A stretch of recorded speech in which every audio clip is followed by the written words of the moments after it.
We are certified foundational Black Americans. That right there, family, is the President of the United States of America. And he said that they are about to strike down birthright citizenship one way or another. Damn. And all the anchor tethers out there are pissed off, but we don't give a damn because it's FBA Friday and we in the house.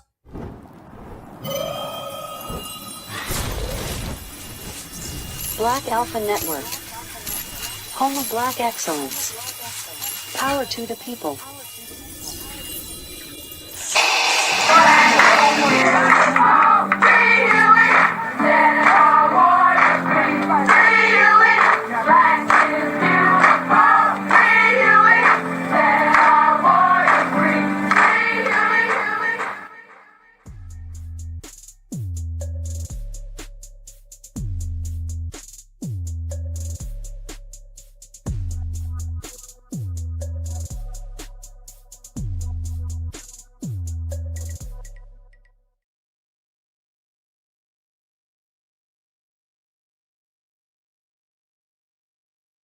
Yeah, look like you going home regardless.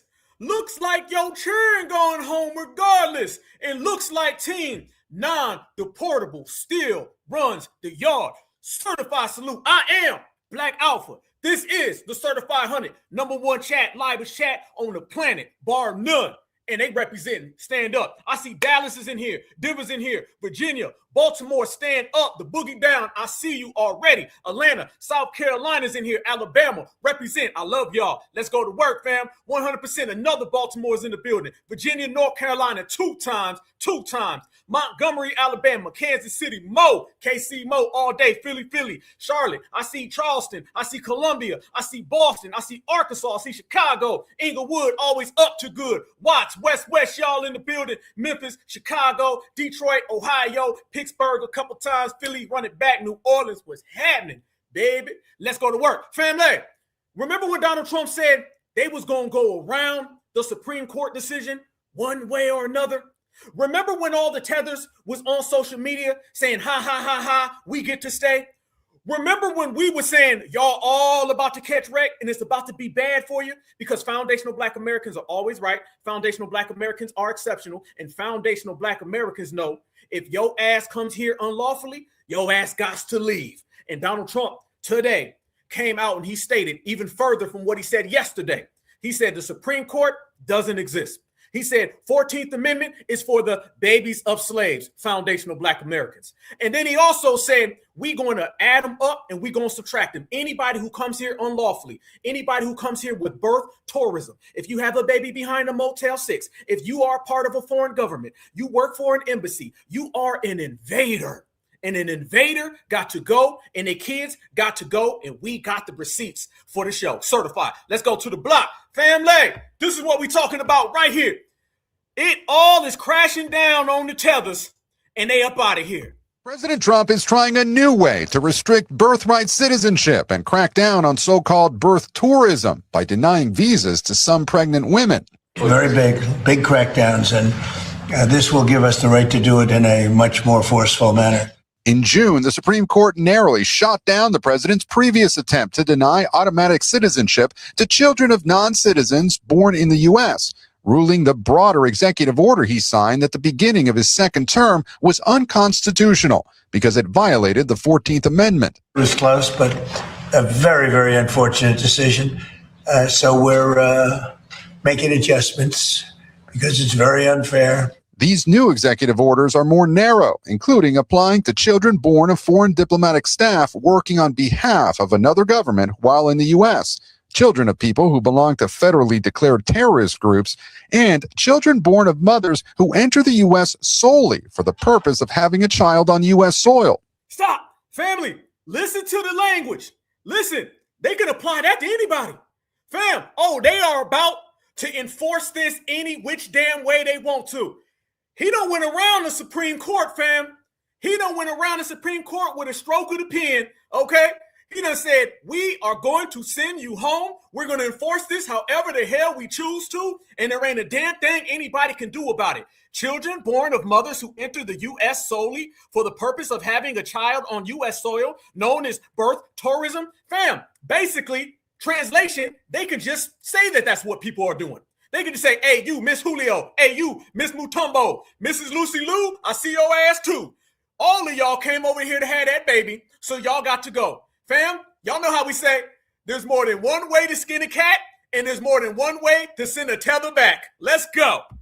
Known as birth tourism. They've taken birthright citizenship and they've made a joke out of it. They're buying their way in, and we're not going to let it happen. The White House calling it a broken system, allowing foreigners access to U.S. government benefits. If you're telling a consular officer you're here as a tourist, but your true purpose and intent is to go to a baby mill, give birth, and try to mint an American citizen while you're here, then you're committing a fraud against the American government. But tonight, LULAC responding the 14th Amendment is not a policy preference. And Gabe, tonight we're already hearing from potential legal challengers to the president's actions. Yes, Tom, several groups are looking through these executive orders tonight. The ACLU tells us no matter how many executive orders President Trump signs, birthright remains the law of the land. Okay, well, the president remains the commander-in-chief for the land. So let's see how that all plays out.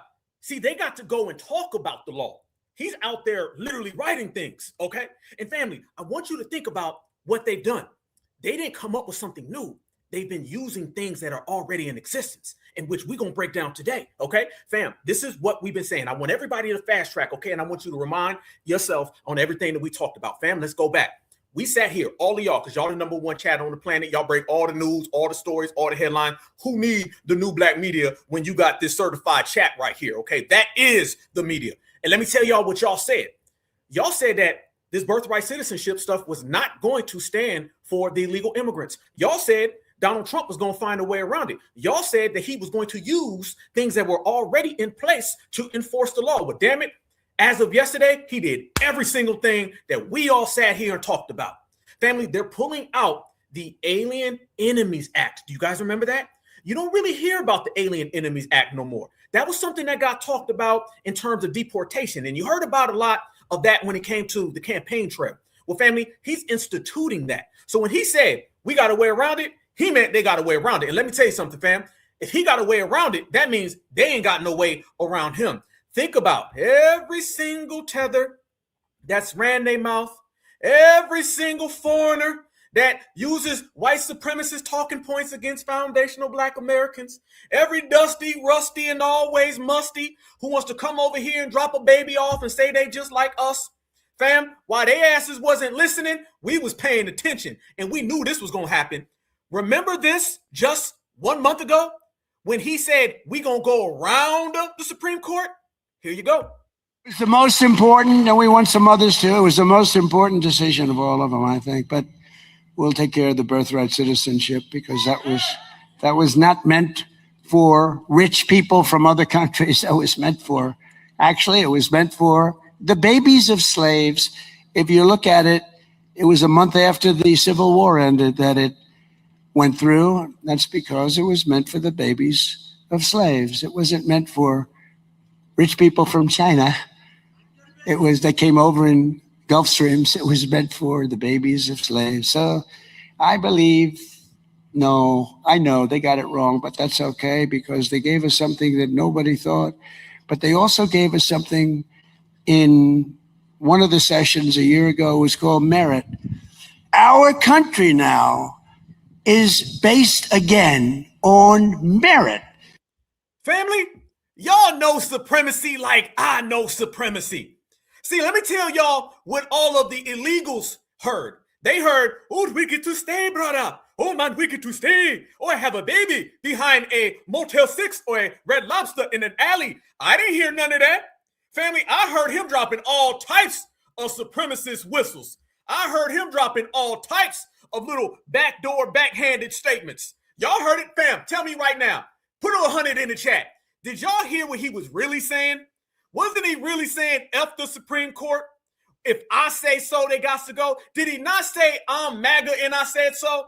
Y'all better start listening to foundational black Americans. We always right. We always right. He said the babies of slaves, which by the way, the Democrats have never said. Never, ever, ever, ever. They call us the babies of Africans. All right.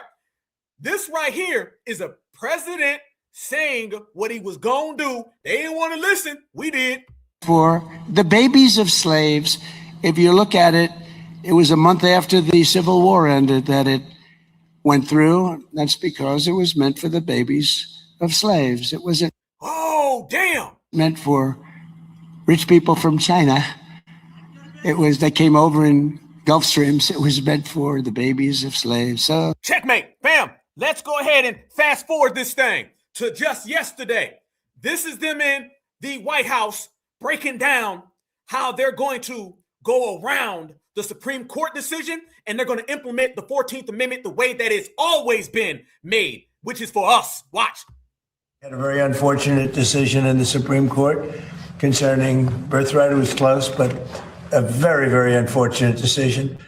So we're making adjustments because it's very unfair. This was done for a different reason. This was done right after the Civil War. This was for the babies of slaves. And what's happening now, people are building businesses around it. From wealthy people are building businesses around birthright citizenship. That's not the way it's supposed to work. It's a disgrace. They're buying their way in, and we're not going to let it happen. President. Fam, how many times has he said babies of slaves? How many times have you heard Donald Trump? Let me ask y'all a question.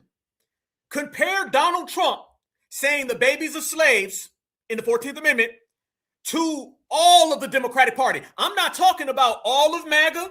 I'm not talking about the Republicans. Hold up, freeze, wait. We're going to get right back to the regulator. Family, I want you right now to compare just in your regular life what you've heard and what you haven't heard.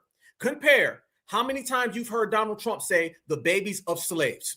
Compare him, one person, the president, to all of the Democratic Party, all of the decades, all the centuries, all the years. Compare the two and tell me who has acknowledged us as the originators who were here before this country started. Y'all already know the answer. Let's get back to it. Fam, they start breaking it down thoroughly. You in trouble now, Mr. Julio. At the Supreme Court, John Sauer, the Solicitor General, did not have an answer as to how many individuals take advantage of birth tourism. Is there a number that you I'll tell you right now, hundreds of thousands, okay? Hundreds of thousands. You have one man came in with a family, said he had 56 children. Damn. Another one came in, they said they had 98 children. This was not what it was for. This was meant for the babies of slaves. It was right after 1 week or 2 weeks after the Civil War ended. This wasn't for wealthy multi-millionaires, billionaires coming in and bringing 15, 20, 30 children along with them. Did he say somebody had 98 kids? Whoa. So he said one man had 56 children, the other had 98. Are you kidding me? Fam, there's a hell of a lot of reasons why they need to go ahead and shut this down. This don't go on nowhere on the planet Earth, except for the United States of America, except for the place that foundational Black Americans built, for the place that foundational Black Americans have sustained. Oh, hell no. Deport. And I support. Babies of slaves. It was right after 1 week or 2 weeks after the Civil War ended. This wasn't for wealthy multi-millionaires, billionaires coming in and bringing 15, 20, 30 children along with them. It's become a big business, and we're ending that business, please. The law is absolutely clear. What we're talking about, as Stephen said, with respect to birth tourism, something that used to happen incidentally, where somebody who happened to be on vacation here went into labor early and had a baby. This was sort of a relatively small problem. What we've seen in recent years, though, is organized rings, at times criminal rings, setting up a system whereby tens, hundreds, thousands, tens of thousands of people can come to this country in an organized fashion and give birth here purely for the sake of obtaining birthright citizenship. This order takes a number of different actions intended to combat those sorts of organized practices. We look very heavily at denying visas to people that we have reason to believe are coming here for that purpose. Visas both for putative parents, but also for the people organizing these rings. Family, listen to how he's connecting everything we've been hearing for the last month about getting rid of the visas, the social programs. They're connecting every single one of these assaults on the Supreme Court's decision. They're connecting all of this, fam. They flipping over every single stone as they should. Everything that you've been hearing, y'all, is what they're attaching up to this executive order. There's also obviously a law enforcement component. We'll have a full fact sheet released on this soon, but what we're doing is taking legally validated means that are clearly within our disposal and targeting them square on to this birth tourism industry. Stop. Listen what he said. He just said what I said, fam. And notice he said there's a law enforcement aspect to it. I wonder what that law could be. Maybe it is ICE. Illegals can't escape. Fam, they all working together. You've already seen all the kites that came out. Listen to what he's saying. He said, we already got a law enforcement aspect to this. We getting rid of the visas. We've been hearing that for the last month. They've been sitting back at the supremacist drawing board, and they've been saying, we gonna send these folks home one way or another. We look very heavily at denying visas to people that we have reason to believe are coming here for that purpose. Visas both for putative parents, but also for the people organizing these rings. There's also obviously a law enforcement component. Damn right there is. Damn right there is. Hell yeah. Family, this is what we've been saying while everybody else been talking that talk. We sat right here. We said, hell no. It's a whole different ball game and a whole different play. Let me tell you what's happening right now, okay? The Supreme Court shot down the ruling because it was originally Donald Trump's agenda that he put forth. They shot it down. He said, okay, we're going to get rid of that. We're going to handle it on our own. He went right there on national television in front of a bunch of different tobacco Teds. He told Tobacco Ted, he told Trailer Park Trevor, he told Brussels Sprouts Bob, and he told Meth Head Melissa. He said, listen, Julio's going home. Don't even worry about it. Fam, fast forward, it's been less than a damn month, okay? And next thing you know, they got all of this lined up. Not to mention everything that we've been hearing every single broadcast that y'all been seeing us talk about, and not to mention every single thing that we've been saying that they were going to do. Done did them all, okay? What my boy Shouty Low said, done it all, okay? And when they say they done it all, fam, that means covering every single aspect. Listen to what he said. He said there's a law enforcement component. At the same exact time, fam, they've been amplifying ICE. See, they understand, fam, they got 2 more years, basically, before the next election pops off to get all this stuff situated. And he ain't playing. Donald Trump right now ain't playing. I told everybody he the first crash out president, okay? This man is, 80 years old? All right? Donald Trump is to the point where he's saying F the Democrats, F the Republicans, F the illegals, and F everybody. If I want it done, I'm going to do it. These are the same folks who done trumped up charges on me, no pun intended. These are the same folks that flip-flop left and right. Remember, y'all, it's a hell of a lot of Republicans who go against him. So right now what you have is tunnel vision. You have Donald Trump and his administration are going to send illegals home, and he's not giving a damn about the political process. This is the same guy who was just talking about giving basically reparations to some people. And then who came and shut it down? A hell of a lot of Republicans and Democrats. They got together on the same page, family. They got together on the same page. But here's the difference, fam. That damn pen was on the page of that executive order that he just wrote, and you see it all playing out. Let me show y'all even further what we're talking about. Fam, don't let anybody tell you that this ain't a severe, serious issue and folks are not afraid. Let me tell you how we tie into this. Y'all know how they run around. They always trying to separate foundational Black Americans from America, right? Let me tell you why everybody wants to separate us from America. Because America is currency. It is the biggest lottery ticket you can have to be an American. And there's only one lottery ticket for the mega billions, okay? See, you can come to America and you can get a little piece of the pie. But see, only one lineage has the mega billions lottery ticket.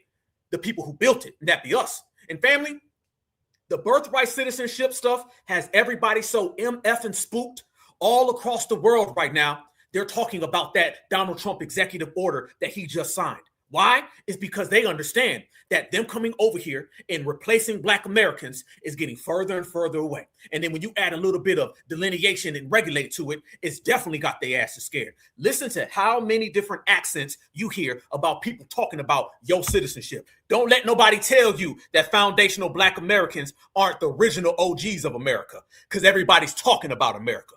Watch the world talk about the birthright citizenship, 14th Amendment.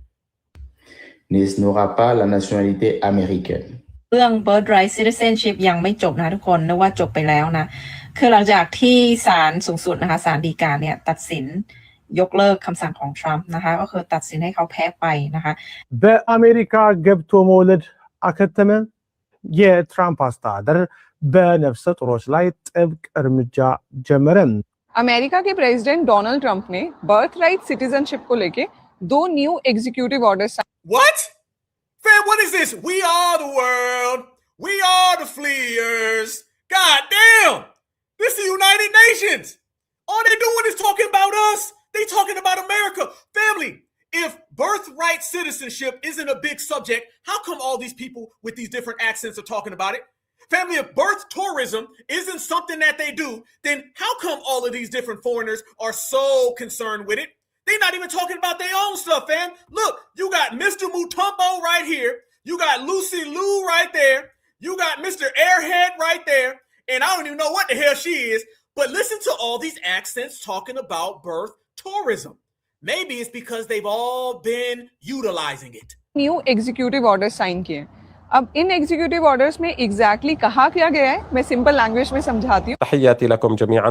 اليوم صدر Whoever in the chat said burnt rice citizenship, you might win the comment of the night already. Let's go. قرار تنفيذي من الرئيس ترامب وقعه الرئيس دونالد ترامب بتاريخ 7/8/2026 أغسطس 7 2026 America च बच्चा जम्मेआ कि ਤੁਹਾਡਾ ਬੱਚਾ American ਹੋਗਾ citizen ਹੋਗਾ ਕਿ ਨਹੀਂ ਮੈਂ ਦੱਸਣਾ ਚਾਹੁੰਦੀ ਕਿ ਜੂਨ ਦੀ 3 ਨੂੰ supreme court for people planning birth tourism ni nyina ye amanfo bi wa asebise bu mu ba America ha aya ne se o me ba tourism keke se o mu bua o mbewo. El turismo por maternidad se terminó, es lo que dice Donald Trump, presidente de los Estados Unidos. God damn! Everybody's talking about America. Everybody's talking about birthright citizenship because everybody wants to have our birthright citizenship. But you can't have it because you ain't foundational Black Americans.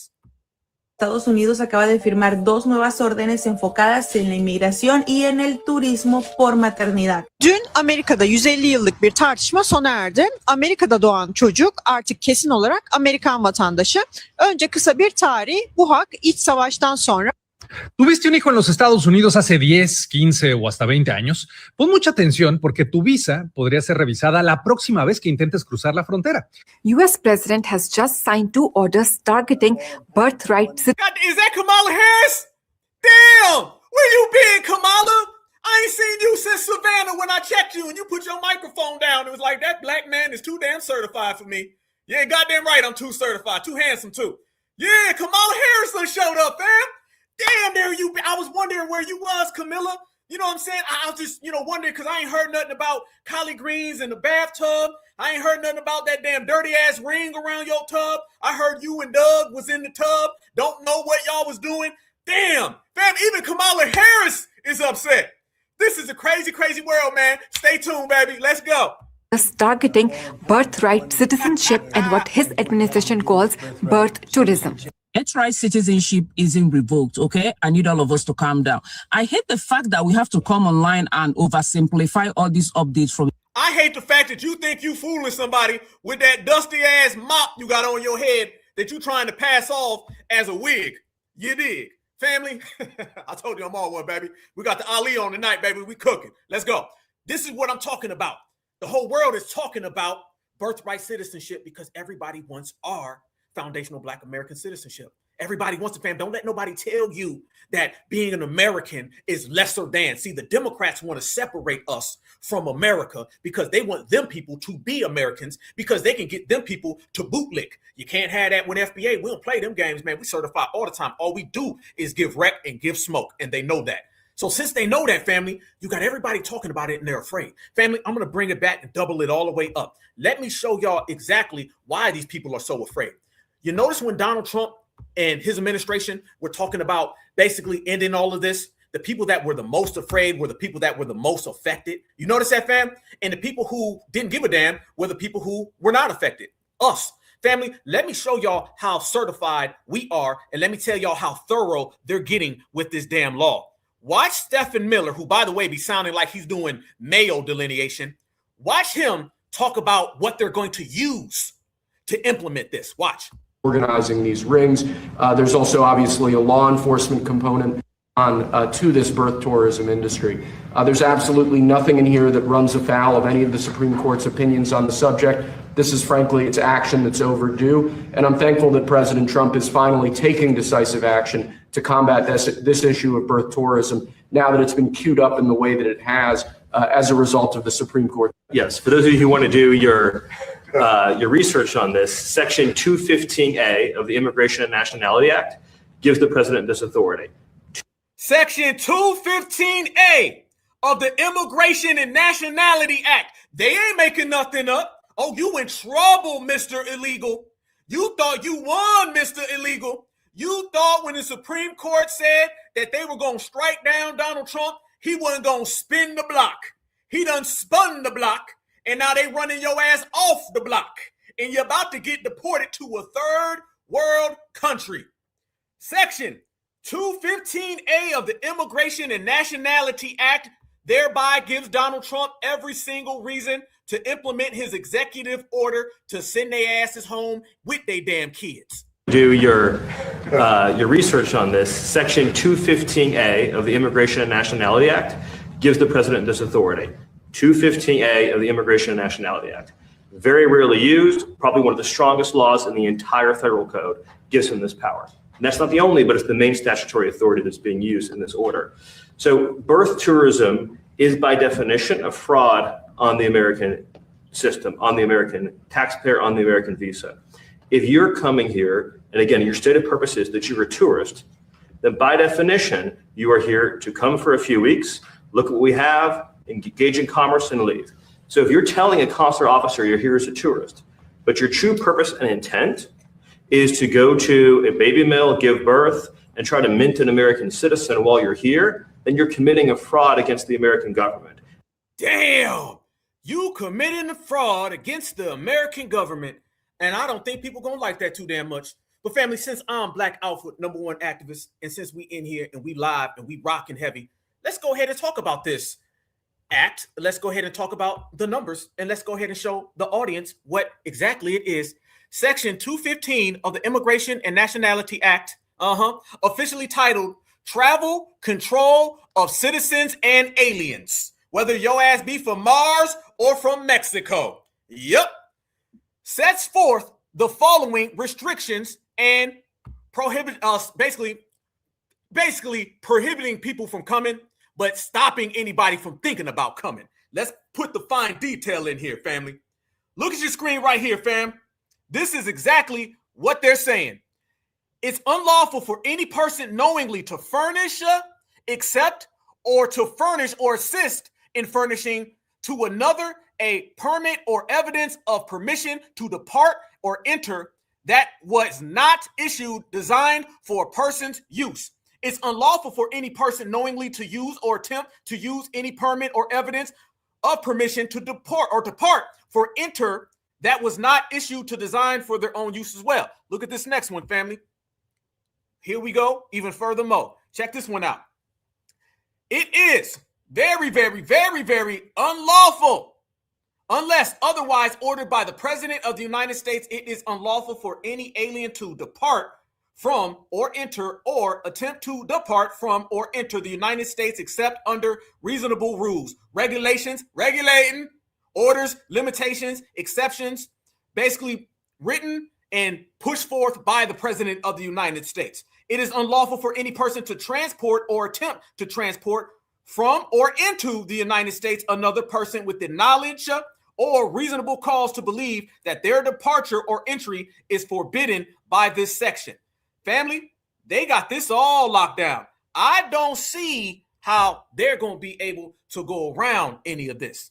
Let's take it all the way to the main stage, fam, because the more they play these games and the more they think they safe, the more they're going to find out, fam, it's unlawful for any person to forge, okay? Any person to alter, any person to basically counterfeit or to alter any permit of evidence of permission to depart from or enter the United States. It is unlawful for any person knowingly to use, to attempt to use, or furnish another for use of false, forged, counterfeit, aka, family, all of these foreign governments out here that are pushing these people into the United States of America, all these foreign governments out here that are sending in these people to have those 1 million damn babies in the back of the Red Lobster. Every last one of them are being caught up. Going back to the section that we were just referring to, family, because when you refer to it and you can show it, this is exactly what they were saying. That is all section 215 of the Immigration and Nationality Act, 8 USC 1185A, officially titled Travel and Control of Citizens and Aliens, sets forth the following restrictions. And family, let me tell you something as I read it from my screen, because I can't see it on here, fam, so I got to look at it on my screen. Let me tell you what it doesn't say on here. Let Black Alpha give you a couple little things they didn't put on here. It says, if your ass is dusty, musty, and always rusty, run, tether. It says, if your ass flees, hops, skips, or jumps, your ass better run, tether. If you have a little flea bee, which means a flea or baby, behind a pit stop, a corner store, and an Exxon, run, tether. And it says, if you got a problem with this, you better pack your shit and get the hell out of America ASAP before Tom Homan pulls up. Run, tether. And the reason why they got to run, tether, is because they thought it was slick, family, but this has been a whole system the whole damn time. And family, this shit is getting real. Watch.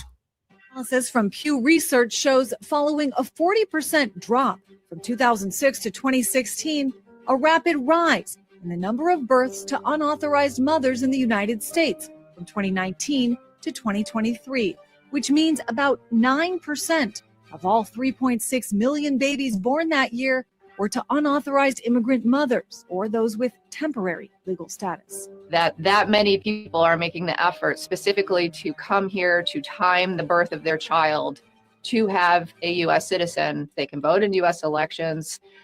They could join the military. They can then also bring in family members.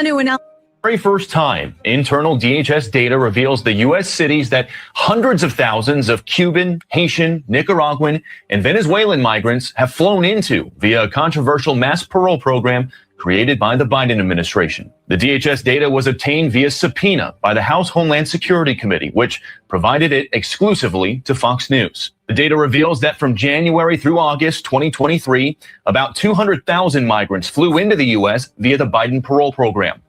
Look at that. Migrants flown into the U.S. via Biden parole program. We blew the lid off of that right here 3 years ago. That's called the Biden Express, ladies and gentlemen. Yes, everybody knew about the Biden Express, ladies and gentlemen, but the mainstream media never spoke about the Biden Express, ladies and gentlemen. So if you have Miami, 91,000, Fort Lauderdale, 60,000. New York, 14,000. Houston, 7,000. Orlando, 6,000. Los Angeles, 3,000. Tampa, 3,000. Dallas, 2,000. San Francisco, 2,000. Atlanta, 1,000. Newark, 1,000. Washington, D.C., 1,000. Chicago, 496. Las Vegas, 483. Austin, Texas, 171. And family, that's only between January and August of 2023. And that's only the ones that are on the books. Can you imagine the ones that are off the books? That's only the ones who were flown here. Can you imagine the ones who walked here? Damn, this stuff is getting shut down ASAP. This is a breakdown of the top 15 U.S. cities those migrants flew into and how many arrived. The destinations include multiple cities in Florida, New York City, Los Angeles, Dallas and Houston, Washington, D.C., Atlanta, Chicago, and Las Vegas. More than 161,000 migrants flew into 4 of Florida's major airports in Miami, Fort Lauderdale, Orlando, and Tampa Bay. Damn. That means Florida received 80% of all the migrant flights during those 8 months. Analysis from Pew. Damn. Oh, fam, that's all an invasion, dog. That's all that is. Fam, that's all an invasion. Straight up, bottom line, point blank. And this is why all of that stuff is getting shut down when it comes to birthright tourism, okay? Because that's what they've been doing, fam. They've been having babies. Everybody know about this stuff. Notice, fam, whenever the news talks about it, they say Donald Trump claims it, right? No. I heard about this way before Donald Trump, all right? And we've been knowing about this because these people come to our communities. Now you see with what I just showed you in the evidence and the receipts, family, of where all those people that I was showing at the border who knew where they was heading, now you see how they got here, fam. They were flying people in. They were flying folks in every single day right here to the United States of America. And flying them in, if that's not already a criminal act, don't even get me started on what was happening once these individuals got here. You know, the EBT cards, you know, the rent paid. Yeah, you know, the transportation. How in the hell was they getting all of that done? Because they were being assisted by not only Joe Biden, but the whole Democratic establishment. And when you see the Republican establishment, they agree with the Democrats far more than they let on. The one person who's basically coming into the play and shutting all that damn stuff down is quite simply Donald Trump. And this is why Foundational Black America's been out here saying his policies for this country in terms of the borders, in terms of illegal immigration, in terms of the 14th Amendment is good for Foundational Black Americans. You know why, family? It's because he who feels it more knows it more. So if you want to talk about the strain that immigrants give to a country, nobody feels that more than Foundational Black Americans. Not only because these individuals are placed above us, but also because it creates a power vacuum and a resources vacuum, and those same resources that they get given away. Think about it, fam. The Democrats do what? They write laws to help those illegals. Donald Trump just wrote an executive order to send them and their babies home. So the question is simple, and the answer is yours. Is it the political party that gives these people all those laws that benefit them while you don't get nothing? While you get told it's all about black and brown? While you get told it's all minority? While they tell you to your face that your American ancestry don't mean shit, you're really an African? Or is it the individual's policies that are saying, send them folks who come over here unlawfully home? And the 14th Amendment was designed and created for the babies of slaves. I already know the answer, because the answer isn't one for opinion. The answer is clear-cut facts. These individuals is playing that game, and it's a hustle, and it's always been a hustle. And this is why you've been seeing all of them anchor babies crashing out. And family, remember when they was running around here and they was talking real reckless, and they was saying things like, oh, we don't give a damn. Ha ha, we're up on the scoreboard. We win. Fam, there's a lot of weird stuff going on, and it all revolves around Foundational Black American lineage. Let me show you something that happened at a courthouse today. I'm not sure what this is, family. We're going to look at it. But I need, do I need to hit a tether alert or mop alert or COON alert? Family, everybody's talking about us. It's all eyes on FBA, right? I already showed you the world speaking. Family, this went on today as President Trump signed his executive order. Is this a tether? I don't know, but I need y'all to let me know. Let's go. America only. Are these yours? 1865, no. Okay, if you ain't been here since 1865, go and sit down. Go sit down. We don't need to talk to you. We don't need your help. We don't need your services. 1865, now and forever. Because we're going to cut this out. 14th Amendment will come. It ain't for everybody. You ain't talk serious. Go home.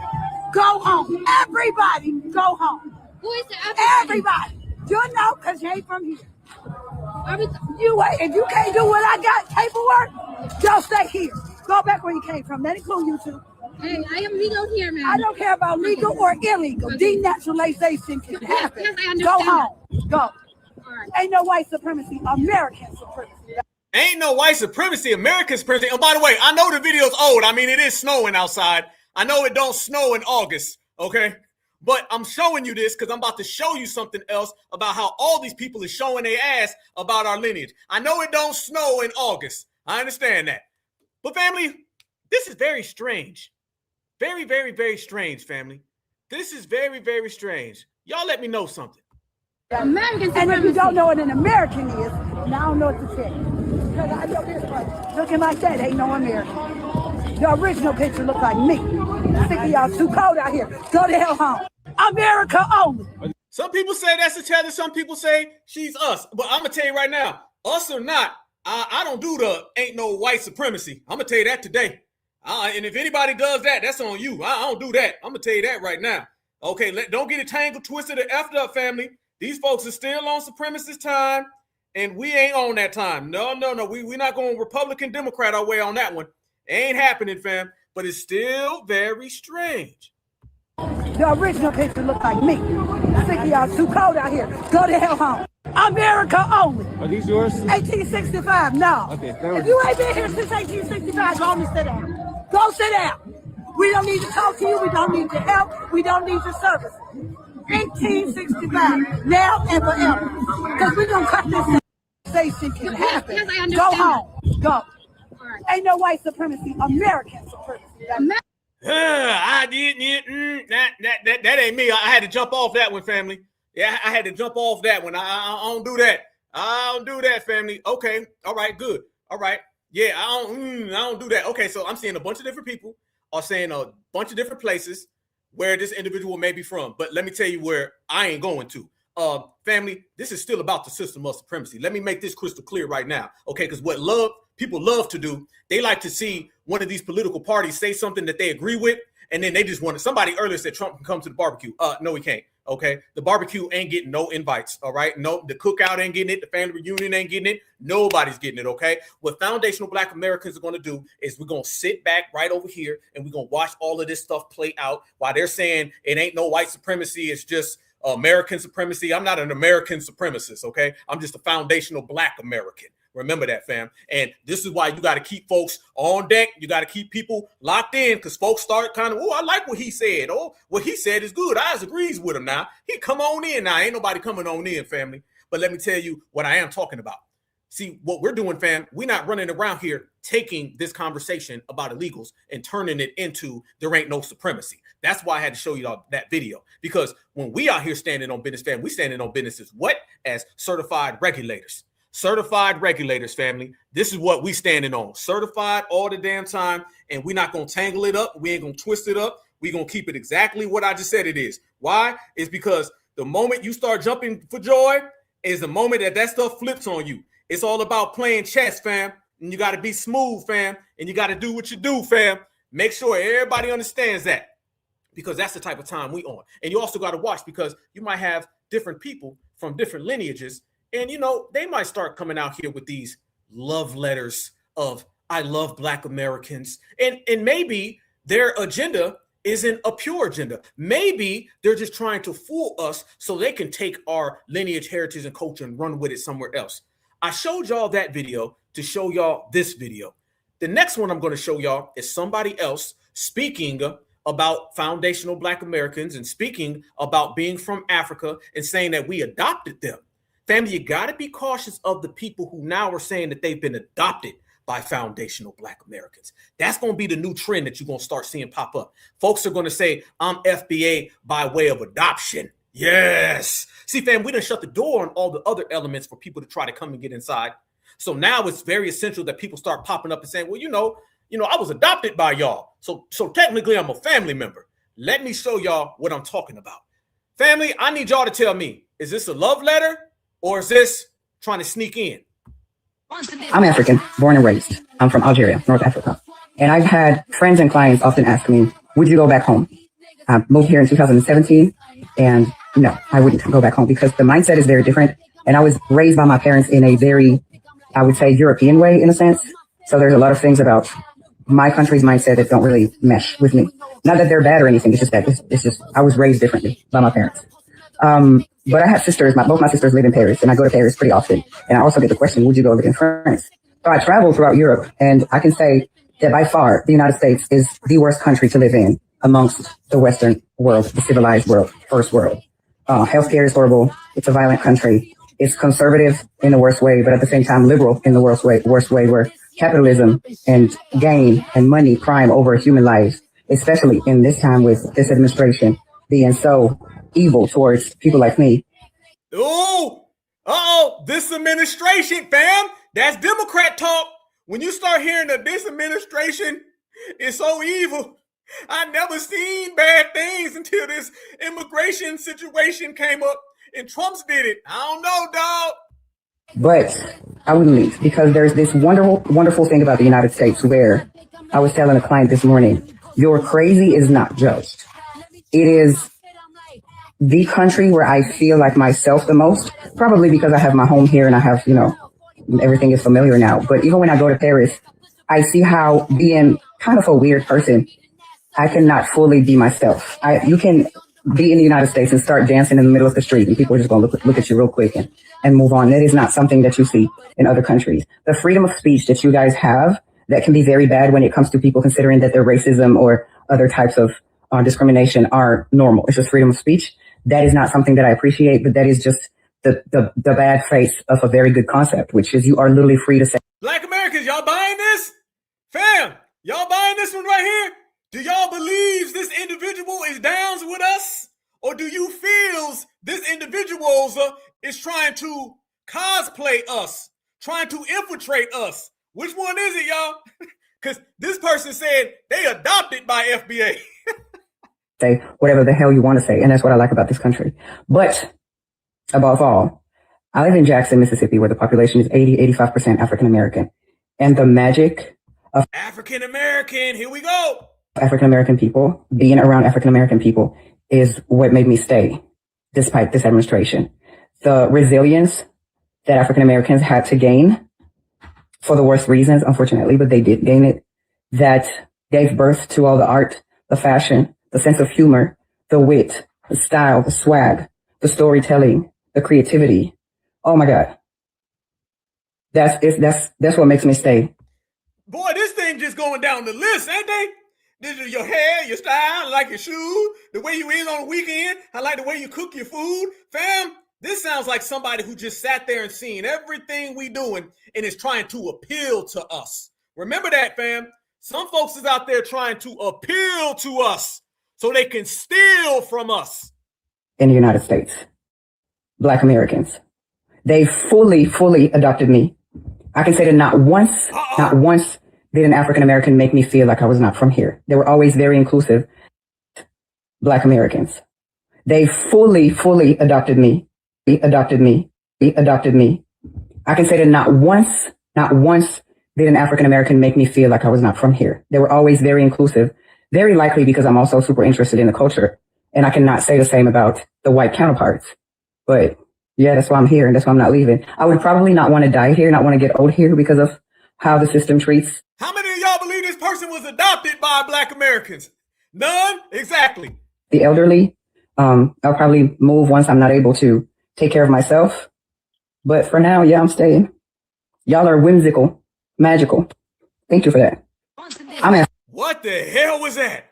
Whimsical, fam? Who the hell said, boy, I ain't gonna walk up to nobody and just be like, hey, shout out Natural. You know you whimsical tonight. Where my sister's stolen ancestors? Stolen ancestors, I just want to tell you, beloved, you are very, very whimsical tonight. Y'all know damn well that ain't FBA. That ain't FBA at all. Hell no. Hell no. See, fam, that's what they doing now. Now they starting off with, I'm just going to tell you now ahead of time, I'm an African, but I'm adopted by you, though. You know what I'm saying? Because I was adopted. So technically, my paperwork says I'm FBA through adoption. That's where we are now, fam. They trying to be FBA through adoption. And they telling us that we swagalicious and whimsical. If you don't get the hell up out of here, because don't no foundational Black American use that. That sounds like somebody who been watching us from across the damn ocean and taking their little notes and saying, what would an FBA say? Ooh, whimsical. Damn it, I'm going to tell every bird that they are whimsical. When I see them, hell to the no. If you don't get the hell up out of here with that one. And that's exactly what they're doing, fam, because this stuff is all coming back at them. And when I say it's coming back at them, fam, that's exactly what I mean, okay? Because the walls are closing in on everybody, and you got to watch everybody. Let me tell you where we are now, family. Let me tell you where we are. We're in the time frame of this era where they're going to try to take what we do, remix it, and then give it back to us, right? This is why everybody's using our rhetoric, and they're using our statements. That's why I showed y'all that video of that lady in the snow, okay? Because all that, there ain't no white supremacy. But there's American supremacy. I don't give a F if she's from America. She could be from goddamn the middle of Kansas, okay? We ain't on that kind of time. Don't bring up our lineage in 1865 and then say there ain't no supremacy in the aspect. We ain't going for that. I don't give a damn where you from. Fast forward to this person. You ain't getting adopted by FBA. Ain't no such thing. I don't give a damn who you are. Nobody can come in here. The only people who are allowed are certified foundational Black Americans. And last time I checked, fam, we are the only certified foundational Black Americans. Everybody get watched. Everybody get checked. Everybody gets that smoke. And let me tell y'all where we're taking it to the next level. Remember, family, when we said that these laws was popping out and we said things was getting real in the field, oh, they're getting extra real. Extra real, fam. Africans now are having them same stories. And they're telling everybody that ever since Donald Trump started going down and writing these executive orders, Africans ain't living too good. Fam, let me give you an immigrant horror story number 15, y'all. Watch this. Remember when we were saying that they was talking all that nonsense and they don't talk like that no more? Notice, man, tethers don't be on there no more. Tethers are very quiet right now. You don't hear tethers. Fam, all these little tether parades, notice they've been very empty lately. You ain't been seeing these tether parades, have you? Everybody's inside because ICE is bringing the pain to them, okay? Everybody's afraid right now. They're very quiet, and I'm going to show y'all a damn tether even admitting it. This woman says, ever since Donald Trump started writing them damn executive orders, all them damn Africans been real quiet. There is something I noticed. I know I'm not the only one noticed there, or maybe me, especially in the African community. I have lived in America for more than 5 years, and I did the right thing guys told me to do, meaning go to school, high school, college, graduate, and, punch in and punch out, living through my salary. And, but the things that I was noticing in my community before Trump, somebody that come from Africa in a year, 2 years max, the person already have a house. But since Trump become a president, Darlene, everybody's now living like a zombie. Everybody now low class. No. Oh, they're not on our spaces talking crazy no more? Why? What changed? Donald Trump came? Okay. But since Trump become a president, Darlene, everybody's now living like a zombie. Everybody now low class. No more bragging. No more, oh, I came in America, I already have a house. No more bragging, huh? Y'all see what deportation does? Somebody said her breath probably smells whimsical. I can't be watching the chat, man. God damn. Woo, man, fam, there you go. They not bragging no more. They real quiet. Everybody now low class. No more bragging. No more, oh, I came in America, I already have a house. I already have this and that. Is it me? Because this one happened in the African community. That's why I don't hang around with them, because the competition is too much. They make you look bad. Because I was like, what am I doing wrong in this America I am living? I'm telling you, since Trump be trumping, everywhere low. Anyway, when I come back, upgrade me. I'm waiting. Far. Ever since Trump's been trumping, whatever the hell she just said, because I can barely hear her. But goddamn it, I know it was a bunch of tether babble and they scared. How about that one? Tether babble and your ass is scared, and everybody else is very, very musty and whimsical. How about that one? But that ain't an us problem. See, family? Oh, they've been quiet. Because I remember every single tether and every single thing that the tether said. Fam, remember they was calling in? They was like, haha, nigga, I will be a foundational Black American soon. I'm a foundational African. Now, those people who said that they was foundational Africans are being found back in Africa. Ain't too good. The folks that was calling in on the other lines and they were saying, work harder, nigga. Now you better hide harder, nigga. Because they're hiding right now, because they're going into hiding right now, is because Donald Trump has not only hit that executive order at the same exact time, family, they stripped away every social program from these individuals. So there's literally nowhere to go. And they put so many different things in there. But let me tell you the main thing, fam, invader. That's the term. And we sat here a couple weeks ago when we were talking about Anchors Away and the Invader Act that gentleman was trying to pass, fam. Let me tell you right now what I mean by that. These individuals trying to push these immigration laws on us, and then they come across things like being called an invader. See, being called an invader, basically, that puts anybody up for the jurisdiction of getting their asses sent back home or getting arrested or getting deported. That's what they don't like. See, they don't like the fact, family, that foundational Black Americans know exactly what's going on. They expected us to just not vote blue no matter who. You got to remember, fam, vote blue no matter who. That's basically saying just do things blindly. So for every time they tell you to vote blue no matter who, they also want you to watch the television no matter who. They want you to walk down the street no matter who. They just want you to do a bunch of no matter who-ish, okay? Which basically means you're not thinking. And family, we've been watching, and let me show y'all exactly what we mean. Listen to the details, okay? Tobacco Ted has something to say. Tobacco Ted, he spit out his dentures, and he wants to tell everybody that Trump done put some language in here that Mr. Mutombo, Mrs. Fufu, Mrs. Jackie Chan's wife, and Mrs. Selena can't run from. Donald Trump just find a legal path around the birthright citizenship debate? Maybe. The executive order that he signed today is a lot more narrow than what he signed earlier in the year. And that's what could make them legally significant. A few minutes ago, Donald Trump signed 2 executive orders targeting birth tourism. That's the practice of traveling to the United States for the sole purpose of giving birth so that that child receives U.S. citizenship. Now, unlike his previous executive orders, this one doesn't attempt to broadly end birthright citizenship. Instead, it targets birth tourism and the alleged fraud that's surrounding the immigration process. The orders direct the State Department and Homeland Security to identify, investigate, and disrupt birth tourism operations. It also creates new procedures to prevent abuse of the visa system. Should traveling to America to have a baby automatically give that baby U.S. citizenship? Tell me why or why not in the comments. Now, it's important to understand that the administration's new executive order is based on existing law, not anything that's been recently done by Congress. Existing law. Nothing that's recently been done, family. Don't let these people tell you, oh, he can't do that.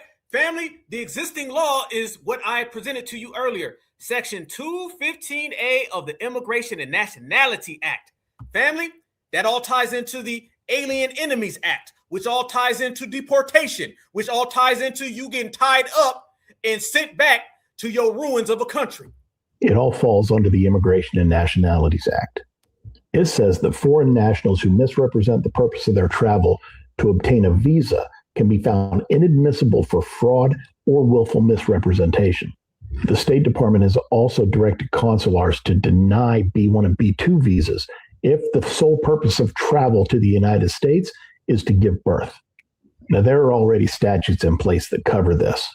Federal prosecutors have already used these statutes to prosecute charges like wire fraud, visa fraud. Stop! They've already used these statutes to charge people with fraud. Family, they're going to use the fraud department. All the laws that are based on fraud, they're just going to implement them when it comes to birth tourism. That's a very clever move if you really want to go there. See, family, they've already used this with wire fraud and all different sorts of frauds that have been out there. So they're simply going to take fraud that has already existed and then apply it to these illegals who come over here. And then when they apply it to these illegals who come over here, family, they can simply just say, hey, we believe that you came over here to have that damn baby for bad purposes. This is going to leave every single person out who comes to America pregnant. There's no way that your ass is going to show up in the United States of America pregnant and have a baby, because they can simply just say they don't believe that you had that baby for a legitimate reason. It is subject to whatever the hell they say it is. It's very detailed, but very vague, exactly how they wanted it to be. Money laundering and conspiracy. This executive order builds on those authorities. It doesn't create new ones. What are your thoughts about it? Donald Trump just find a legal path around the birthright. I'm going to tell you what my thoughts are. My thoughts are there's about to be a bunch of upset Julios. Yep. The ones that are upset yesterday and the ones that are upset today and the ones that'll be upset tomorrow. But they all going to be upset. Listen to all of the statements, family. Listen to everything that's been said, and you got all the answers right there on the table. That is exactly what's happening. And you can see it with your own eyes, fam. It ain't even that difficult to understand. It's very, very simple. They have constructed this executive order based on previous statutes and based on other laws. They've combined both of those, and now they're simply just going to implement these people and target them with precision. Therefore, they're going to be able to stop and freeze anybody who comes in. These illegals are going to be done at the accusation level. Remember that, family. It's not even going to get into the process. Basically, once they make their accusation that you work for a foreign government, you can't come here. Family, they're going to start finding people that maybe have a cousin that worked for a foreign government. And they're going to say through affiliation, you can't come here. They're going to also find people who have babies over here. And they're going to say, no, I believe that you did that based on you trying to fraud America. They're going to pull up the money laundering. They're going to pull up the wire fraud. They're going to go to every single detail there. And they're just going to dump that on them. What is Mrs. Selena going to say? No, I did not. I promise I not do that. That's not what I meant to do. You think Stephen Miller give a F about that? You think Donald Trump gonna give a F about that?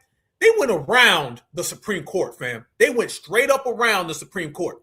And by using this executive order and using all of these previous precedents, now that only gives them further strength to be able to do that. I don't see how any migrant is going to be like, oh, no, it can't be this way. It is that way. But see, the thing is that you thought you was going to come over here to America and just be a spoiled little immigrant for the rest of your life. Because, fam, that's really what ended up happening. These individuals came to the United States of America. Once they got to the United States of America, they thought it was cool to disrespect foundational Black Americans. Now they're finding out that the same people that they want to be like are the same people that want their asses gone. And then the same people they disrespected us will be the same people watching, popping popcorn as it happens. Remember they said their kids can come over here and stay? And remember they said their kids are good? And remember they said ICE can't touch them? And remember they said all is smooth and everything is well and they're up right now? I'm going to show y'all how their asses is out right now. Look at this right here, my family.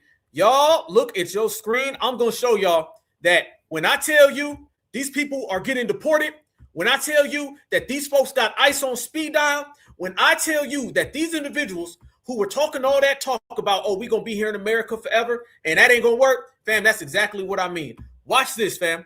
They are targeting these people like never before. Is preparing to deport thousands of Haitian immigrants as their temporary protection status expires. I'm Major League, and I'll give you 3 things about it. Thing number 1, ICE plans to arrest and deport hundreds of thousands of Haitian immigrants as the Supreme Court lets their temporary protection status expire. This is expected to affect hundreds of thousands of Haitian immigrants who have been living in the U.S. for years.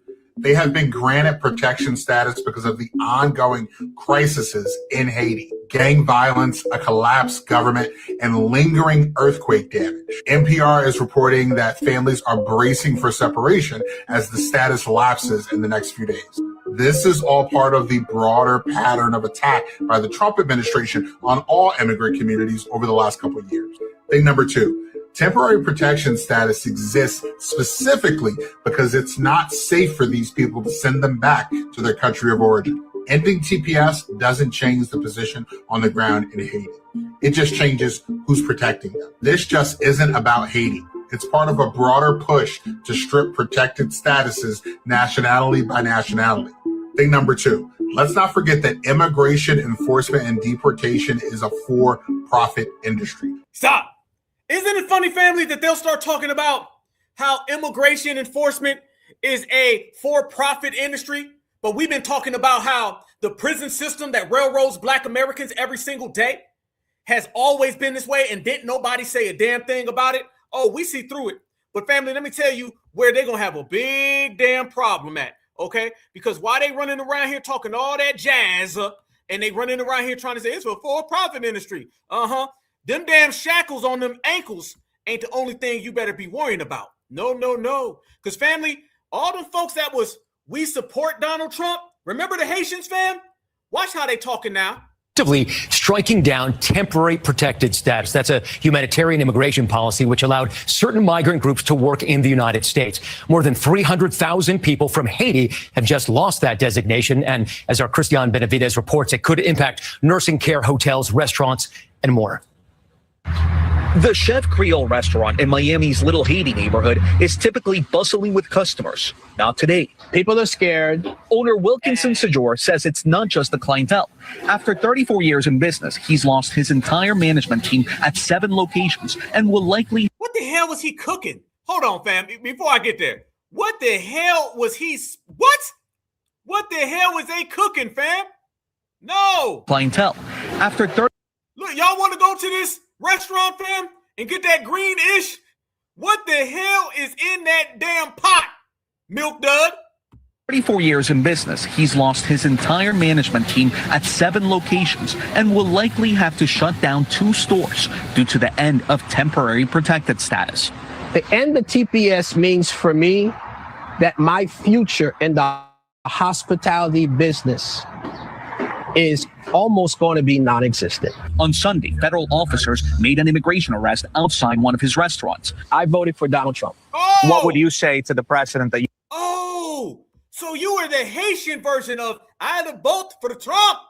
Family, what they don't tell you is all these foreigners were voting for Donald Trump. Yes, y'all notice every single community that cries about deportation always got a hell of a lot of them that said they voted for Trump. When Trump was telling you he's going to carry out the largest mass deportation effort ever, don't act like he didn't tell you. Damn. Going to be non-existent. On Sunday, federal officers made an immigration arrest outside one of his restaurants. I voted for Donald Trump. What would you say to the president that you voted for? He sold to me that he is a businessman and that he will be making business decisions. Do you regret your vote? Yes, I do. Despite reports from the United Nations of escalating gang violence fueling displacement in Haiti, the Trump administration has stated the country no longer meets the conditions for TPS designation. TPS holder Farah LaRue has been living in the United States since 2005. We met her last year as she prepared for the end of the program. Today, she's in hiding. There's people that's... She's in hiding. She's scared, y'all. Fam, she's scared. She's in hiding. I thought that you built America. Work harder, Black Americans. Damn, Black Americans ain't hiding. She's hiding, y'all. We met her last year as she prepared for the end of the program. Today, she's in hiding.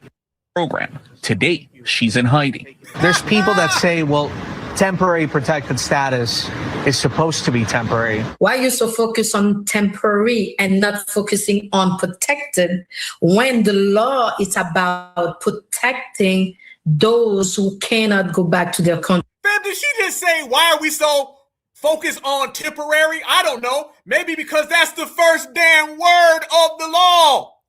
Temporary, protective status. They just want you to just jump over temporary the same way they asked to jump over every border they can find. We're not jumping over temporary. Did she just say that?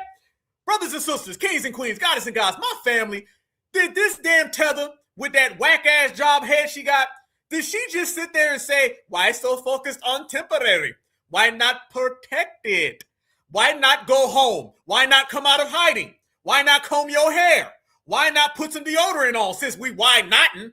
Let me tell you what's not going to happen. We not going to skip over temporary and your ass is not going to stay in America. How about that one? People that say, well, temporary protected status is supposed to be temporary. Why are you so focused on temporary and not focusing on protected when the law is about protecting those who cannot go back to their country? LaRue is among the 330,000 Haitian nationals living in the U.S. with TPS. I want the world to know that going back to Haiti is a death sentence.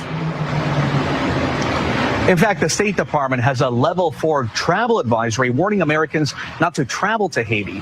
Haitian Americans that I spoke to said that some have started carrying around their U.S. passports because they're concerned about being targeted by immigration enforcement. Matt? Striking down. Fam, they don't want to go home. They don't want to leave, fam. Fam, they don't want to leave. They'd rather get ankle monitors than leave. Fam, they turning down money. Let me tell you something. Okay, let's keep it all the way live in the field tonight, family. Let's go there. You turning down money because you want to stay here. You are saying you'll accept an ankle monitor because you want to stay here. Why don't you just go home? See, foundational Black Americans would never, okay? Foundational Black Americans, we don't run, we don't hide, we don't say, what about temporary? Let's talk about protection. How about you protect yourself and protect your homeland and protect the people you love by getting on that damn plane, accepting that money, and then boom, fam. Are we to the point where America can't even pay these people to leave? Man, we can't even pay them to leave. We sitting there saying, okay, here, $50. No. How about $100? No, I stay. I know ankle monitor is better. Okay, tell you what, I'll give your ass $1,000 in a plane ticket that probably costs $1,000. That right there is several $1,000s, and they still don't want to go. We can't even pay these fleers to leave. This is how much we've been infested with these foreign fleers, these mops, these tethers, the fact that we can't even pay them to go. They sitting down, turning down money. Fam, if you took that same money that we're offering them and they simply went back to Haiti or Jamaica, that self-deport money, you might come up off of that. You can get you a whole goddamn cuisine of mud pies. Family, they can start up a mud pie restaurant right now. Straight up, fam. They have mud pies for sale. They'll be flipping damn mud pies like flipping pies in the street. But they don't want it because they'd rather just sit here. Fam, they love being tethers. They love being fleers. And they love being next to the dominant society. Fam, you can't even pay them. Fam, you know you done reached a low when your ass don't even want to take money to go home. You don't even want to take money to go home. I mean, damn. But if that's the case, and foundational Black Americans been telling y'all, but now you got to go, it is what it is. And family, that's not the only one. How many of y'all heard about them folks in Jamaica? The person in Jamaica who ended up getting deported. They got deported, that third country thing that we've been talking about. There's a guy in Jamaica who got deported from Jamaica to Africa, right? And then when the African government said, we're in communication with Jamaica, your homeland, will you go back? He said he didn't even want to leave. So he got deported from America, got deported to Africa. Jamaica said, come home. And he said, no, I don't want to go. Family, let me show y'all. Look what I'm talking about. Look what I'm talking about. Look what I'm talking about, family. Deported Jamaicans declined government offer to return home. Family, these folks don't want to go. Family, they never want to leave. That's just it, fam. They don't ever want to go. You can't pay them to go. The governments of America and apparently the world are offering these folks every damn thing to go, and they just won't accept it. They would rather literally stay in a foreign country as a tether than go and make your homeland great again. I'm not lying. Y'all look at your screen right here, family. This is what I mean. Ministry of Foreign Affairs and Foreign Trade says 2 of 3 Jamaicans in Eswatini say they do not want to return to Jamaica at this time. The 3 Jamaicans were sent to the Kingdom of Eswatini as part of the United States' controversial third country deportation program. The ministry said it made contact with 2 of the men after an initial phone call by one of them and his attorney. The ministry said during the discussion with the men, they were advised of the government's readiness to help them return to Jamaica. But the men maintained they do not want to return. The ministry says it also couldn't determine the immigration status of the men in the USA. As for the third man, efforts are still being made to contact him through Jamaica's High Commission in South Africa. The Ministry of Foreign Affairs is encouraging Jamaicans in distress or those who require consular assistance while overseas to contact the nearest Jamaican embassy. You getting all types of help. Family, don't let nobody tell you that these people aren't being treated fairly. They always want to talk about how bad these people are being treated. They're literally saying we're assisting you. They ain't got to do that. They ain't got to call Jamaica up and be like, hey, we're going to send back one of your own. They ain't even got to do none of that. But your ass still don't accept it. You don't want money. You don't want assistance. You just want to stay. Fam, don't tell me sitting up underneath these W's ain't some type of heaven for these people. That's exactly what it is. It is heaven on earth. I'm talking about you don't even want to go home. You don't even want to go home. Literally, fam, they get deported. They get a phone call. There's literally communication between your consulate and the consulate of these foreign countries. They're literally saying, we will send you back. And they're saying, no, I don't want to go. It's just a perpetual state of not wanting to go. This is why we have debunked and we have canceled this myth that these people are ever interested in going home. If you notice right there, the news anchor said that the person made a statement of, I don't want to go home at this time. Well, when's the right time? Okay, when is the right time? Let's go there, fam. Let's skip over all that BS, okay? One thing about foundational Black Americans, y'all know how we are. We are the most direct, exclusive people on earth. This is why we check people who try to remix what we say. Nothing we say is remixable because we are direct by nature. If you run around here and say that you don't understand or you can't comprehend or you don't know what FBA is talking about, your ass is lying. Because we put it so uncut, so cold, point blank to your face that if you saying anything other than your ass is denying it, you don't want to go home. Your ass wants to stay and mooch off people for life. You got a whole future of just wanting to mooch off of people. Ain't no damn this time, okay? Ain't no damn we gonna go back when things get clean. They don't want their homeland. Fam, let's go there, y'all. Fam, brothers and sisters, they don't want their homeland to do good.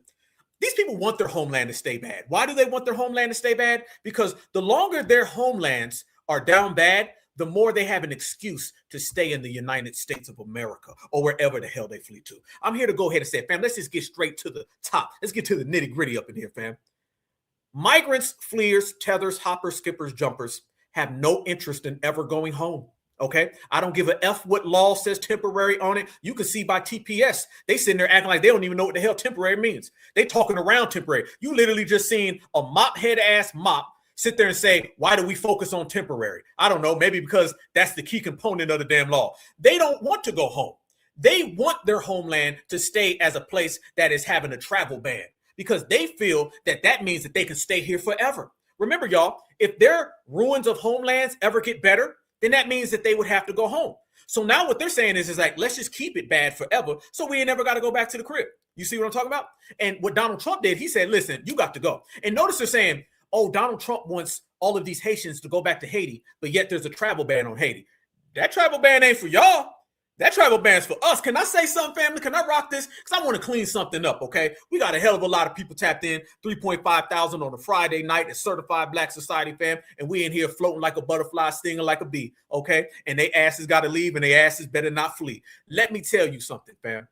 These individuals can play that game all they want to, okay? In reality, those travel bans are meant for American citizens. They're not meant from somebody who fled here and don't want to go back there. Let's make that clear, okay? Because I know they've been trying to twist that all up. They've been trying to tangle that stuff in these streets. We ain't playing them games, fam. We're going to go ahead and pull out the street sweep and sweep all that ish up. Your ass is not applied to my travel ban.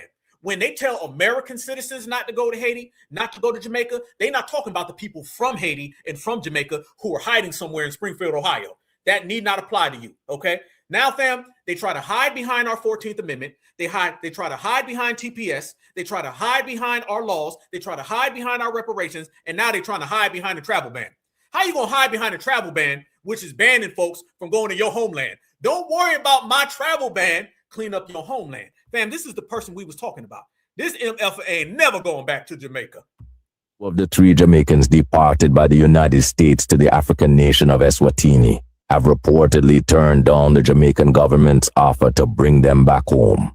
Foreign Affairs Minister Kamina Johnson-Smith revealed that officials made direct contact with the 2 men after one of them called Jamaica's consulate in Miami while accompanied by his attorney. During the conversation, both men were informed that the government was prepared to assist with their return to Jamaica and provide full consular support. However, full support and pay for everything, and you still don't want to go. They reportedly said they do not want to return to Jamaica at this time, expressing a desire to reunite with their families in the United States instead. Officials also explained that there you go, family. Oh, there it is. They trying to get back into America. You got deported from America, got your ass in Africa, and you don't want to go back to Jamaica because you want to fight for the right to come back here again. There you go. You knew it made sense, fam. They trying to get back to America. Reportedly said they do not want to return to Jamaica at this time, expressing a desire to reunite with their families in the United States instead. Officials also explained that Jamaica has no authority to restore their U.S. immigration status. Look at that. No authority to do anything. Program. So why did they say no? According to Foreign Affairs Minister Kamina Johnson-Smith, the government has been in direct contact with 2 of the 3 Jamaicans currently in Eswatini. The men spoke with officials during a phone call that included one of their attorneys. During that conversation, they were informed that Jamaica was prepared to facilitate their return home and provide consular assistance. However, both men made it clear that they do not want to return to Jamaica. The minister also explained that while the government can help Jamaicans overseas, it cannot determine their immigration status in the United States or arrange for them to be sent back there. Meanwhile, Jamaica's High Commission in Pretoria, South Africa, which is responsible for Eswatini, is still trying to establish direct contact with the 3rd Jamaican who was also deported under the program. The Ministry of Foreign Affairs says it has already reached out to U.S. authorities for information about the circumstances surrounding the deportations and has also made formal representations to the government of Eswatini. I wouldn't do nothing. I'll be like, man, we try to help y'all. Y'all don't want to leave. F y'all. How about that? Deported to Africa over Etsiwata or Etsiwati. Can't pronounce the word, a nation there. And the Ministry of Foreign Affairs finally reached out to the man, them, especially the last pastor, we get deported over there. And the man asked them, say, yo, bad man, we can't make you come back to Jamaica. And the man look on them and say, fuck off. The 3 people, them. Stop. Hold on. Wait, hold on. We got to do something different tonight. Okay. Shout out to my fam. Okay. Shout out to the chat. I see my person in here saying, I'm working with a tether who's talking greasy. I have band playing on speaker. Shout out to you. Get your money, man. Stay grinding. See, one thing about FBA, we work. But if I'm on speaker right now and that tether's talking greasy and listening, tell that tether that your ass needs some deodorant ASAP right now. I got some bush meat for the low. I got some mud pies and some mud cookies. You can get them right now. I'm selling them for $2.50. Okay, and I know you ain't even got two spot in your shit. You probably ain't got a penny. Okay, but remember, if you're talking to foundational Black Americans are better than you. I hope this is on speaker, and I hope that tether who's talking greasy hears this. We got 2.5 thousand people in here tonight. We got a lot of FBA energy. So I want the tether that's on your job to just understand that your ass is dusty, rusty, always musty, okay? Your mama be getting it on the low. She be getting the Mutombo backstrokes, okay? But you about to be anchors away, and you cannot stay, okay? And I'm going to call everybody up. I'm going to call up Tom Homan. Stephen Miller might pull up. Donald Trump might pull up, okay? But either way, your ass is going back to where you come from. Shout out to the team, family. I had to. First time, hey, somebody said that they had a tether listening. I'm like, shit, let's go. Let's get them live. Okay, so that's what it is. Fix your hairline. You ain't got one. Okay, I heard that the hair club for men is gonna come back and specifically work on your ass. Okay, they may not have the tools. All right, there may not be the technology. They may not be able to fix your damn hairline. They might need to pull out a scalpel. They might need to pull out a shovel or a rake. But I'm telling you, you can get your hairline from about 85% to the back of your damn neck to maybe about 22% to the back of your damn neck. Okay. So just work on your hairline and stay out of FBA business because FBA always wins. Checkmate, checkmate, checkmate. Certified regulators in the building, in the place. This is how we do. Shout out to you, man. Get your money, man, too, fam. Y'all see we out here working and these damn tethers want to pop up and hate on us because we ain't hiding. We ain't running. We out here getting to the money. Yeah, your ass better get to running is what you better do. But we ain't done. We don't hide. We don't run. We ain't here. We on one. You know, a party ain't a party if we don't come. Family, let me show you something. Remember dude that was talking all that stuff about he voted for Trump? Let me tell you what he had the nerve to come out and say, fam. He was saying how Haitians work hard and he can't find no Americans to take the job. He said the wrong damn thing. Watch this. A federal judge ruled that Trump can start deporting some 350,000 Haitian immigrants starting as soon as he wants. This picture was taken during Trump's campaign, ... If you allow people to actually become a part of society, not just through rental, but through ownership, because these people also have homes, and you allow them to be in a country where you could see that they've established their children in this country to the point that their children now are going to college. What you've just did was you have almost normalized a situation where anyone with common sense would say TPS, temporary doesn't exist. Why? What you mean it don't exist? Fam, can they not comprehend? Okay, I know they slow, fam. I know they be 25 in preschool. All right, I get it. But damn, you don't know temporary? So the last one said it, and now this one's saying it. On a house. I've even opened up a business. My children is graduating from Yale, Harvard, FIU, Florida State University. So of course, it's been normalized. We all accepted it. We didn't tell them it's temporary. Don't get your high hopes. Don't think about the future in this country. They literally have been here 10, 15, 20 years. So we normalized it ourselves. So that's something that we have to take in consideration. If these people have been so rooted, why not? The same time it took to have them become rooted in our community, why not take a little bit of time to figure out how we could de-root them in a professional, in a saintful, in a legislative way. Man, exactly. It's called executive order way. And your ass can't stay. What's this man talk, boy? They reaching, ain't they?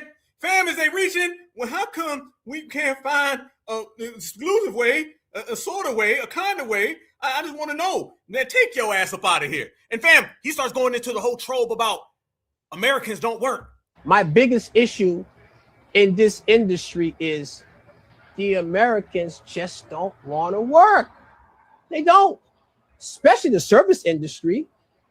If that was the case, why would I be in terror in my mind and so pessimistic about opening more businesses when all of this is coming to light?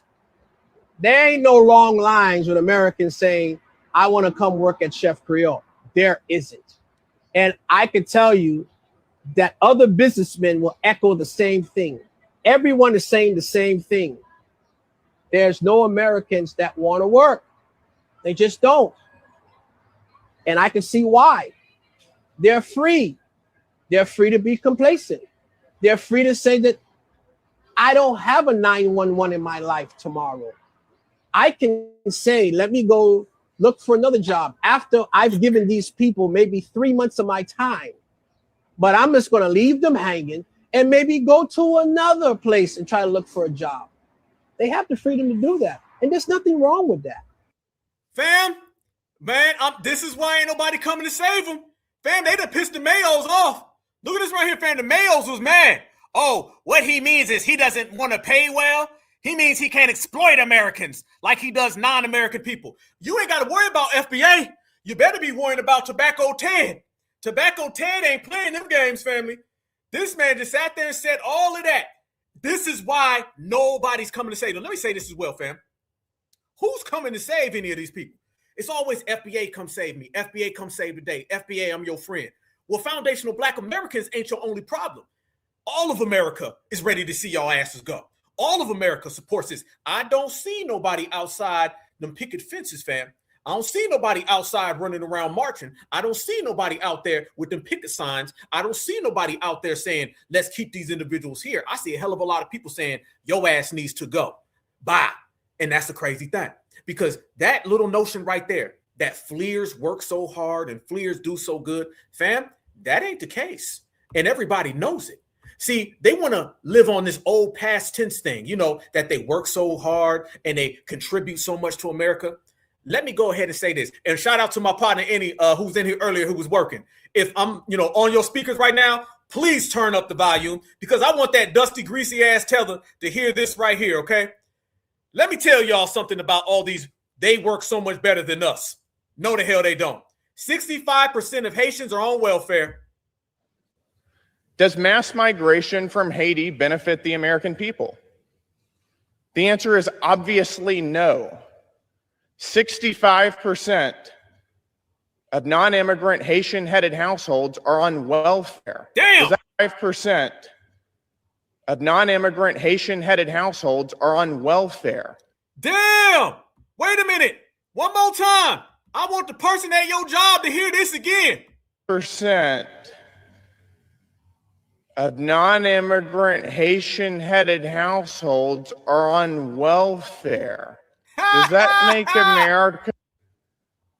Of non-immigrant Haitian-headed households are on welfare. Does that make America stronger or more prosperous or more wealthy in any way? Of course it doesn't. Of course they need to flee. Of course they musty. Of course they ain't got a hairline. Of course their cousin is their uncle. Of course their auntie is their brother. Of course they can't read. And of course they don't know what temporary means. But of course I do. So I'm going to give them a crash course in foundational Black American lingo. Temporary means your ass gots to go, which means it ain't permanent. Temporary protective status meant tether protection service. And like Black Alpha said, it really means I told Papa Doc, see you later, okay? You got your ass teleported to Port-au-Prince on Saturday, and we gonna be watching on the TV with our popcorn on standby. Keep your hands high, certified. Let me show y'all even further, fam. Man, I got some breaking news that just came across my goddamn thing. Let me show y'all. I'm turning up tonight, family. Oh, it's Leo season, so we in here. Family, remember we were just talking about that big, I mean huge, I'm talking about just a big, hefty-ass person a few days ago. Y'all remember? Oh, damn, they pop up everywhere. Family, he was participating in some Skittles bag activities, right? Skittles bag activities. Family, somebody else has been practicing Skittles bag activities, and I want to show y'all what just came across my timeline.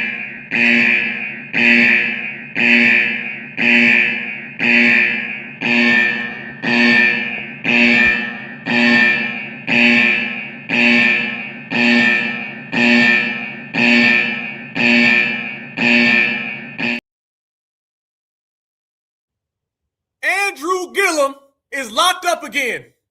Authorities say he tested positive for meth.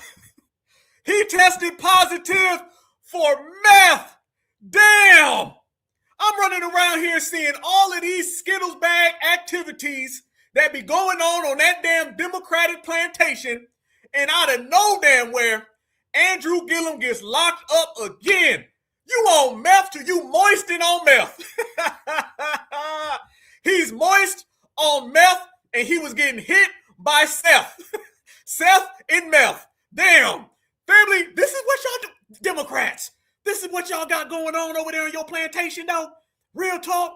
Y'all over there, you had Holden Martin with the 3 pokes of doom. You got Meth and Seth, and you got Mr. Moist. Damn. Y'all gonna have to get y'all stuff together. Y'all are an embarrassment. Hell no. The FBI ain't gonna vote for y'all just off the embarrassment alone. We don't want to be associated with your behavior, Democrats, because that type of behavior ain't the type of behavior that we standing on. This man done got hit up more than once. He done had to go back to jail, family.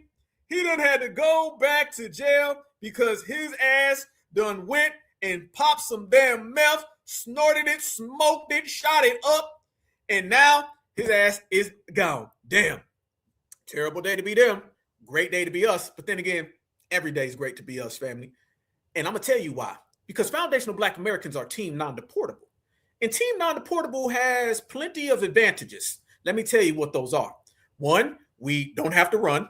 2, we can watch other people run. 3, we don't have to walk down the street and look over our shoulders or do TikTok videos from inside of cars.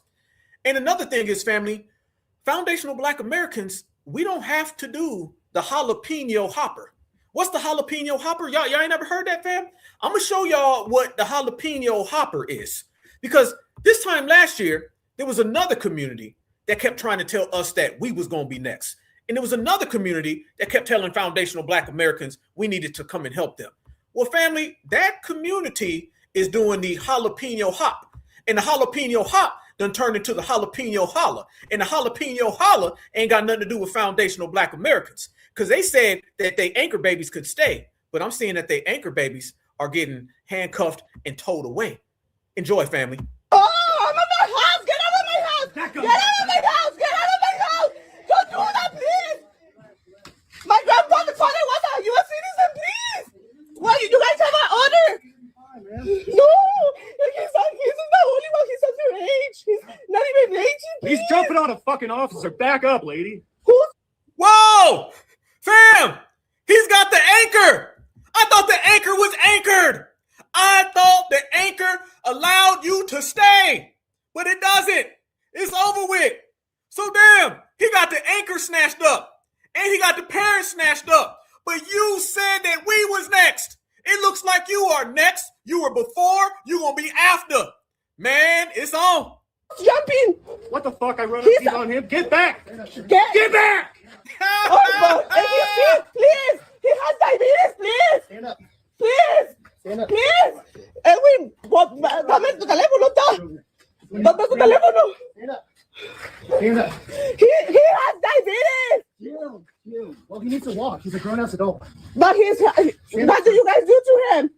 You guys don't have to be doing that to people. Damn, you guys are fuck. Man, if you don't get up, it ain't even wet over here. Man, use your damn leg. You use your legs to get over here. Notice, fam, they lose all skills to walk. You done walked and ran across that board. Now you can't run no more. Don't nobody accept a runner when they stop running.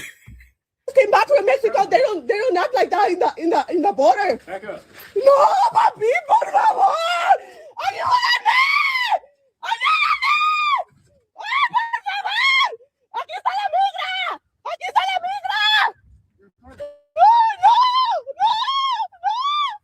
Hijo de su puta madre, me se mueran. No, por favor. Fam, did he just get carried out? Fam, did he just fall like a kid? I'm not gonna walk, no. If you don't get up, look at his leg. Fam, look, fam, he's trying to hold on to the little seam over the tire with his foot. Look, fam, he's trying to hold on to it. it. He's like, let me latch on to the back of this damn rim real quick. He's trying to grab hold to it. Man, if you don't get up and use your damn legs, he's literally trying to latch on to the damn car with his damn foot over the damn tire. And I'm tired. Go, get out my damn country. ¡Hijo de su puta madre! ¡Van a se mueren! ¡No! ¡No! ¡Por favor! ¡No! ¡Déjame! ¡Déjame! ¡No! ¡Ay, no! Forever! Forever! Yeah, you know, no! No! You better be okay!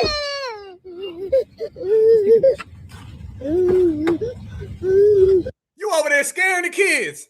Fam, it ain't even ice.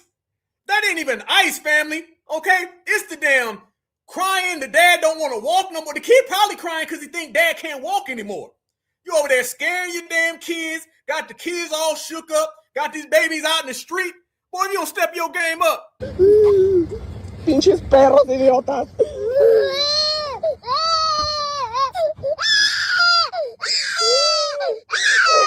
You're the only one that helps me, please. No te he quedado tu teléfono, Edwin. ¡No! ¡Hijo de su puta madre! Hey, you ain't lying. Hey, you ain't lying. Performing for the camera. That last one, she caught her breath. She's like, she said, what the hell? Stop playing. Fam, she out there acting like a bug. Got the camera rolling. You got real composure to hold that camera, though.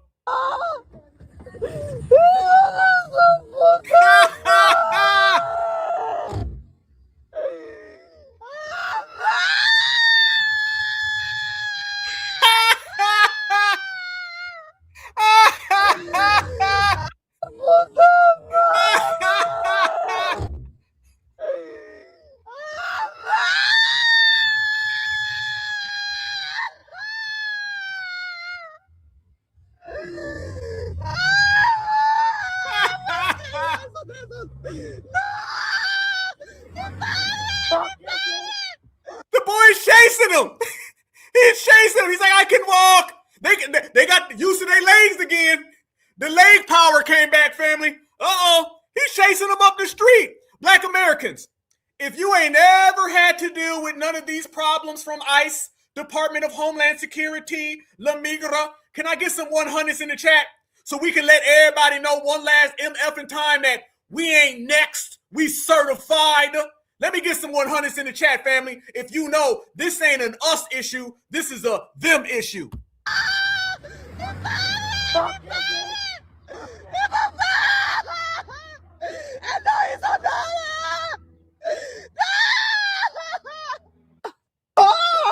There you go, family. 100, 100, 100, 100, 100, 100. Who run it?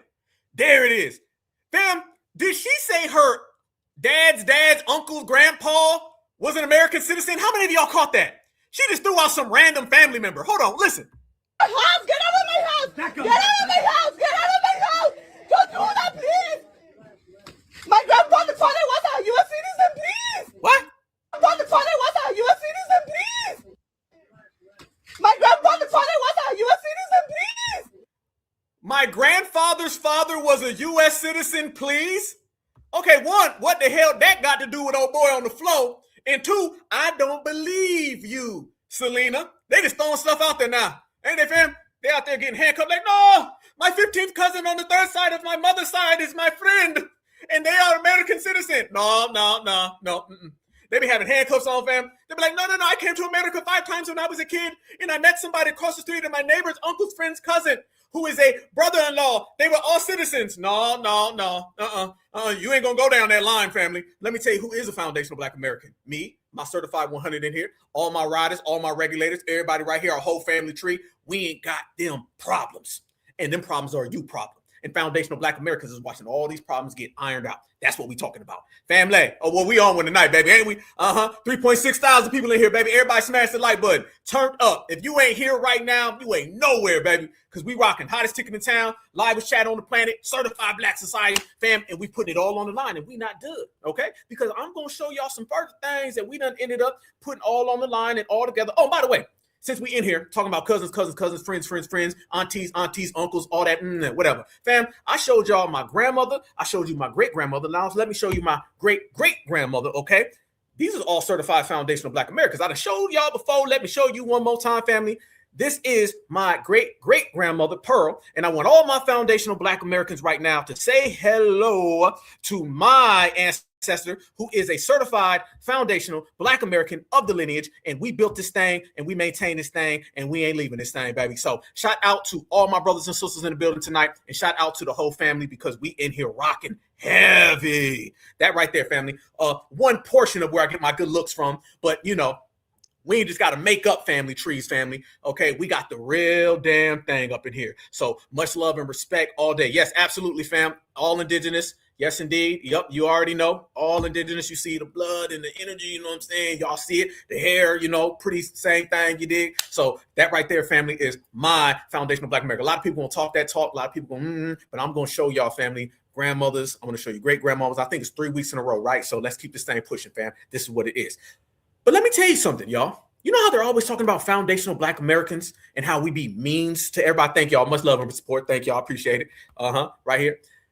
This is something I noticed, fam. They talk reckless to each other. Everybody's also talking about how FBA views these individuals. Foundational Black Americans never said nothing about any of these foreigners until these foreigners came over here, and they were always trying to dump all of their problems on us. Our only problem is that you have a you problem, not us, okay? So shout out to foundational Black Americans for standing on business. But let me tell y'all something. They do not ever talk about how much they fight each other. Family, let me show you a Jamaican man and a Dominican and watch how they start feuding and fighting. Fam, there's not a foundational Black American in sight, but look how these individuals don't get along. Heated exchange between Dominican woman and elderly Jamaican man over parking. More dirty diaspora dysfunction. Call the cops! Call it! Are you dumb? I'm American. You're not American.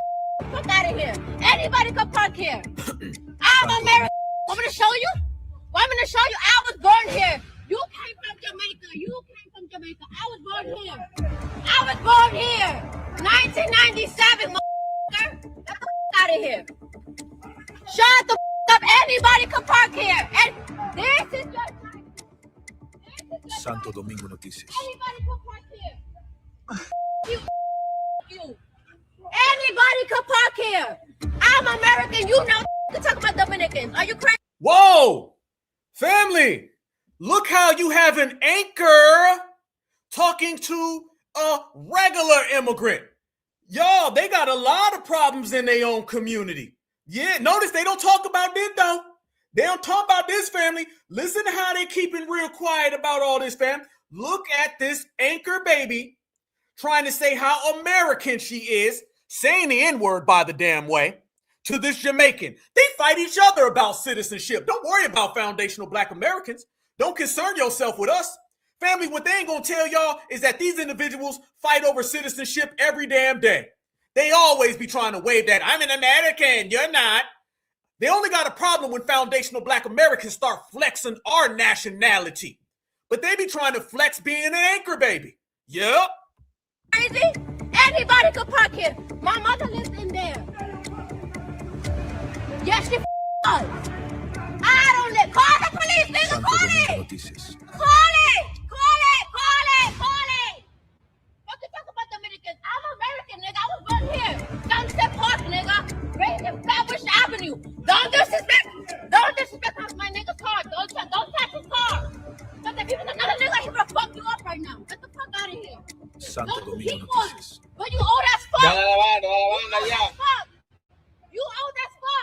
You touching his shit. If there was another nigga, he would have fucked you up. Look at this, family. Look at all this damn diaspora dysfunction. Look how they be feuding with each other, y'all. We ain't in there. This ain't got nothing to do with us. No te muevas. fuck you crazy? That's your drive-through right there. That's your drive-through. Yes, Fuck that shit. I'll break that shit too. Get the fuck out of here. Anybody can park here. I don't live here anymore. We're going to the blue. I moved already. Stop this shit. Disrespectful. Disrespectful, fam. Look how disrespectful these individuals are, fam. Look how they talking to each other. FBA don't talk like this. Fam, just disrespecting, calling this dude every damn name in the book. Y'all see the Dominican and the Jamaican having a little Caribbean feud right here in the United States of America. Y'all see this? I see it. We all watching it. This is why we be calling these individuals out. This is why. Dropping the N-word left and right. Nah, that is not a foundational Black American issue. These are some damn musty, dusty rusties, and we cool over here, fam. All the way over here. Hell to the no. And this is what we be talking about these individuals, yo. You feel me? They don't get along, fam. These people don't get along with each other. There's this like false notion that there's some type of unity in the diaspora and FBA done messed it all up. Foundational Black Americans are not a part of the diaspora. Foundational Black Americans are completely separate from all of that. And even when we're separate, y'all don't get along with each other. Y'all feud and fight over everything that is feud or fightable. Okay, let me say that one more time. The diaspora feuds and fights over everything that is feud or fightable. Okay, if your ass can fight over a zebra, you're gonna fight over that damn zebra. If your ass can fight over that honey badger, you're gonna fight over that damn honey badger. Okay, that's just what it is. If it's the last mud pie or mud cookie, they gonna fight about it, fam. It's foundational Black American obsessive disorder. They're obsessed with us because they need us, because they want to replace us. Someone told them they could. Now they can't because their asses are all getting sent back to the Crisia. So do you see the difference between how we move and how we function and how they just can't? These people are all upset. They're all mad. This is why I was telling everybody, fam, that picture right there is very, very, very prominent because that is exactly what they do. It's FBA all damn day. Wake up in the morning, think about foundational Black Americans, and just despise the fact that all of their problems are not our problems. See, family, they've always tried to attach their issues to us. And the fact is that it's being very clear now. See, deportation has drawn a line in the sand based on lineage, which is a line in the sand that they never wanted to draw. They never wanted to draw the line in the sand based on lineage because remember, y'all, these people need skin color and they need race. They have to come up with these falsified connections based on skin color and race. All right. This is why they're always harping on Black, or they're always harping on melanin, or they're always trying to force us to look like them. Family, they look more like, I'm going to leave that alone, then they look like us. You fill in the blank. They look more like, as a matter of fact, I want y'all to give me some answers. They look more like than they look like us. I'm accepting any answers. Good ones I will post and we will continue to roast. Okay. But whatever it is in that blank that they look like, it damn sure ain't foundational Black Americans. Trust me when I tell y'all.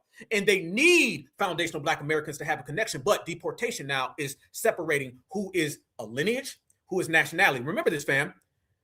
Deportation is very, very closely tied into lineage. See, you don't deport based on race. You deport based on nationality. You don't deport based on lineage or heritage. You deport based on nationality. Okay. So the fact that these individuals want to come out here and play these games on us, now we watching them all play out. Y'all, boy, y'all code in the chat, boy. Y'all code in the chat. Y'all code in the chat. Y'all code in the chat. But let me show y'all what I mean.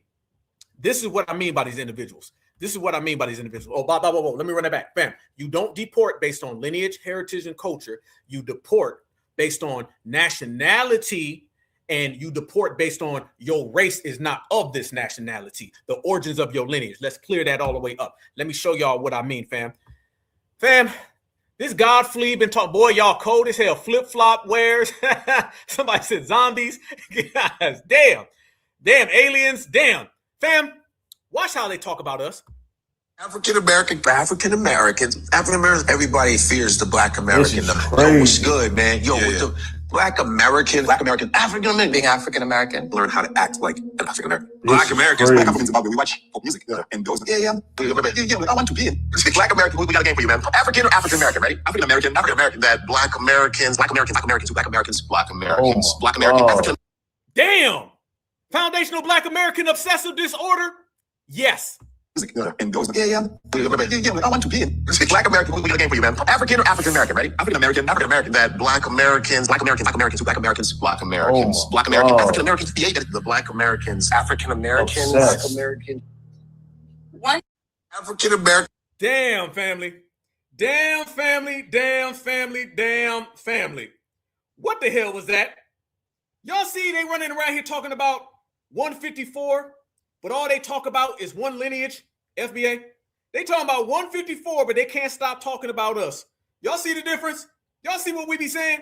Y'all see why we got to regulate these folks, fam, and why that executive order from Donald Trump is a problem for them that they cannot run from, they cannot hide from, but they got to deal with it. Family, this is why we over here on this certified side of town, because of stuff just like that. But family, watch what these people are out here saying and watch very, very carefully. There's a bunch of diaspora wars going on right now, and a lot of Black American people are telling a lot of African people we're not African, and they're, delineating from African people. But one thing that's crazy about we're not African stuff is that Black Americans themselves accepted being called African American. Like, African people never woke up one day and said, we're going to start calling Black Americans African American. Do you get what I'm saying? This goes back to my original point I made in one of my last videos about the diaspora wars. They take out stuff on the people closest to them because they can't actually fight their real bully, their real oppressor. Like, you should be taking that out on the people who said you're African American then. African people never came and said, we're going to start calling you African American. You know what I'm saying? So why is it that you're taking it out on them for you being called African? You see, it goes. We never accepted African American. We never accepted that term.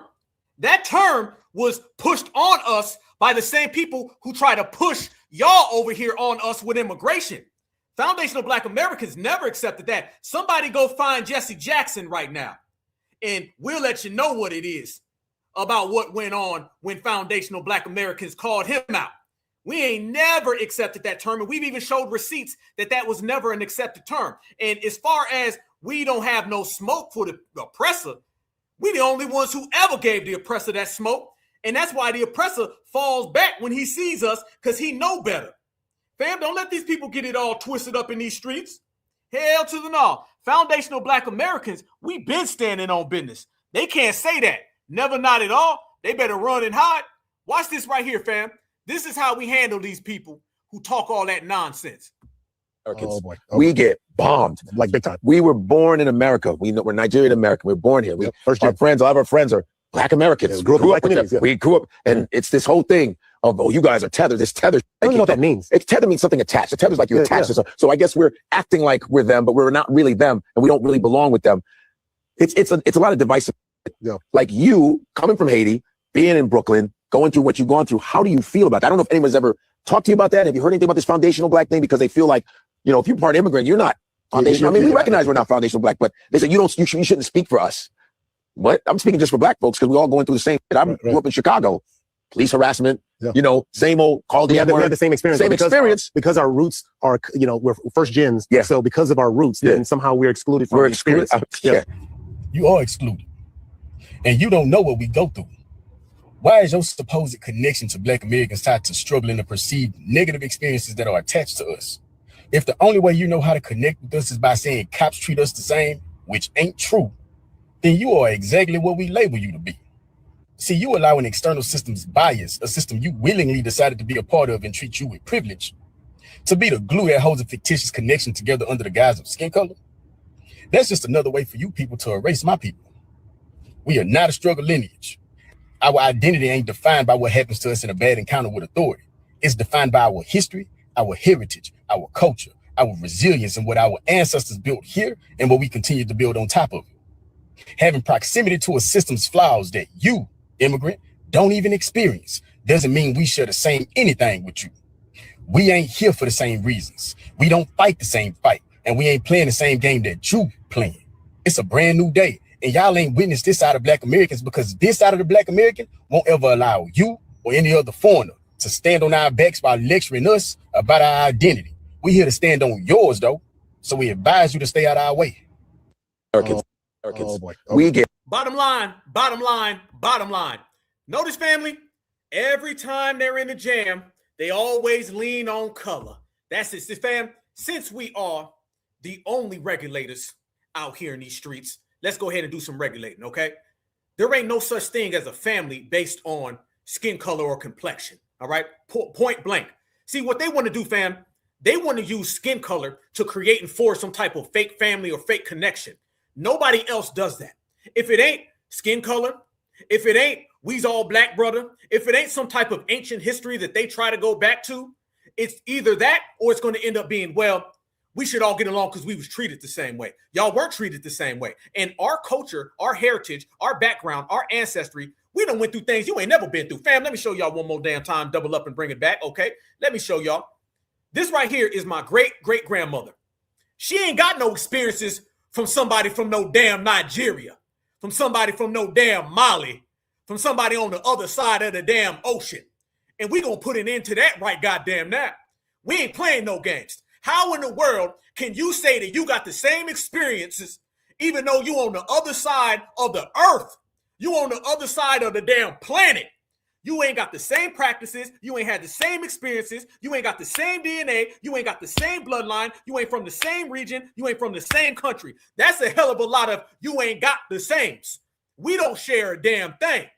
And now that you getting deported out of the United States of America, now your ass is hurt about it. Well, you gonna stay hurt because foundationals, we ain't hitting no U-turns, okay? I'm gonna tell you right damn now.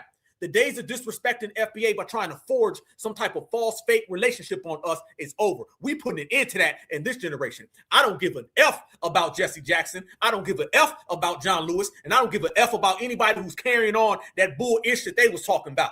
Right now, in my time, and my certifieds in here, and we in here deep as hell, we ain't playing no games with anybody who's trying to bully us into accepting them, even though we ain't the same.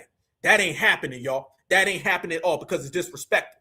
And we done told your ass once, we will not tell your ass twice, okay? You better hit a U-turn, you better go in the opposite direction. Because let me tell you something. My lineage ain't about what the W man says. Remember that, family. Be very cautious. See, what they always want to do is they want to say, well, we're the same. Why? Because the W man sees us as the same. One, I've never heard the W come out and say he sees somebody from Alabama and Zimbabwe the same. Fam, a 2-year-old would know the difference. Now, I understand when they be 2 years old, they in the damn bushes eating bushmeat. And I understand when they're 20 years old, they still in the first grade. And I understand they don't have no birth certificates because they don't know their birthdays. I get all of that bad bushmeat university skills that they don't have. But let me tell you even further, fam. When you start talking about what the dominant society views you as, that is allowing them to set the precedents for you. See, let me tell you what identifies and what is the authority of knowledge on who we are. We are. I don't sit there and say, well, I got to be friends with that person. Why? Because the W man feels the same way. Do you understand the colonized logic that these individuals have? Have y'all noticed that? Every single thing that they say is always, well, the W man said it. He said that. Well, you know what else the W man is called, fam? Let me tell you something. If you view your relations with the world based on what the W man said, then go ahead and just take on every other thing he said about you. You can't sit there and say, well, the W man says we all the same, so we got to be the same. Well, the W man has also said a lot of horrible things about Black Americans. You going to take ownership of that too? I don't give a F about nobody. It's all about what we say and what we do. See, this is the difference, fam. We do boss moves in this era. We flexing our muscle in this era. And what's hurting everybody's feelings is that everything that we're doing is defined by us. Basically, it's this. It's from the beginning of time, everybody telling us what to do. And then right now in this generation, we telling ourselves what we gonna do. And that is making everybody uncomfortable. Well, guess what? They gonna be uncomfortable. Y'all look right now. One more time. Look one more time. That ain't no African. And it will never be an African. And ain't no African going to come over here and try to play us to take that on. That ain't happening, y'all. So we certified FBA up in here. And you notice, y'all, every time we pull up, they pull up. And when I tell y'all there's things that they've been running around here saying that they know damn well is cap. Family, let me show y'all this right here. Now Africans is running around here saying they never judged anything based on color. Y'all look at this right here. Y'all look at this Rusty right here, fam. Watch. When I lived back home before I came to the U.S., We as Africans back home in the continent of Africa, we are not taught to hate Black people, African American people. We are not taught that. I've never been taught that. When we see Black people, we love them. We're a fan of them. Like we love them. We see it. You a lie. You a lie. And did I just see a fly? Fam, I think I seen a fly. Hold on. Ho. She's alive with a fly. Hold on. Home in the continent of Africa, we are not taught to hate Black people, African American people. We are not taught that. I've never been taught that. When we see Black people, we love them. We're a fan of them. Like we love them. We see them as like us. Like, but you know, like we feel like, you know, they're in the U.S. living their life. Like we always, you know, we love y'all. Like we didn't see y'all in no bad way, right? Fam, I did see a damn fly. A fly flies right in front of her. Not taught to hate Black people, African American people. We are not taught that. I've never been taught that. When we see Black people, we love them. We're a fan of them. Right there. No. We got your ass on camera, Miss Mutombo. No. I'ma slow this down. Fam, I seen a fly. Tell me y'all seen it. Tell me y'all seen that damn fly. She's in damn Africa filming this stuff. Hold on. Watch this. Oh, we gonna put, hold on. We gonna show the fly. Her ass, no, we got a fly in here. I knew it was musty. Fam, when she started talking. Hell to the no. Show that goddamn fly. We seen it, Miss Mutombo. Yes, the hell we did. Right there. Oh, no, did she spit? What the hell was that? Y'all seen that? Whoa. Wait. I'm sorry, I'm being goddamn certified tonight. No, we seen it. Fam, either she done spit some bushmeat at the camera or I seen a fly out or both. Right there. Look, it happened.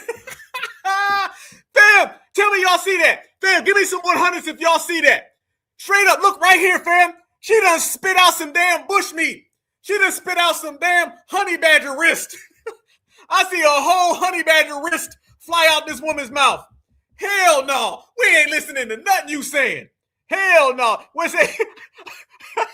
She got the goddamn braids twisted up, bushmeat flying out her mouth. Hell no. Fam, this is what we talking about. This is what we saying. You gonna let somebody like this talk? Oh, y'all seen it too? I see the hundreds. Look, fam, this is the first time ever in the new black media we done caught some damn bushmeat flying out of Miss Lumbumba's mouth. I thought it was a fly. It's even worse. This stuff right here, somebody said a hyena tail. Damn, it was a hyena tail, a honey badger wrist. Fam, I think some elephant ankles done showed up, a zebra tail. I don't know what it is, but I knew that ish done flew out the camera at about 50 miles an hour. About as fast as they run from that meerkat. Shout out to the team. Damn, a bushmeat fly. Family, I'm done. I'm done, Black Americans. I can't. I just can't no more. I can't. This is who talks about us. This is who says that we are black, brother. We don't have no problem with you. We all look alike. Look, I'm dark, you dark, we all friends. It doesn't matter if I have no citizenship. It doesn't matter if you're indigenous. I spit out bushmeat when I talk. I have no deodorant and ash going from elbow to elbow, and I'm still your friend. No, you not. Your ass better run, tether, run. There you go, family. Bushmeat flying. Look at this. Hell no. I'm done, fam. It's a wrap. There you go, right there. 5, 4, 3, 2, 1. Boom. It flew up. No, that's a fly. No, stop. I'm sorry. Black Americans. Wait a minute. Hold up. Wait a minute. Time out. Y'all got to help me. I'm sorry. Wait a minute. No. Wait, black folks. Hold on one damn second. We got to get to the bottom of this. Fam. I don't know what that was, Black Americans, but what I do know for certain, whatever that thing was, it went out and it went up. Fam, I think a fly flew out of her mouth. Fam, I think she was chewing on a fly.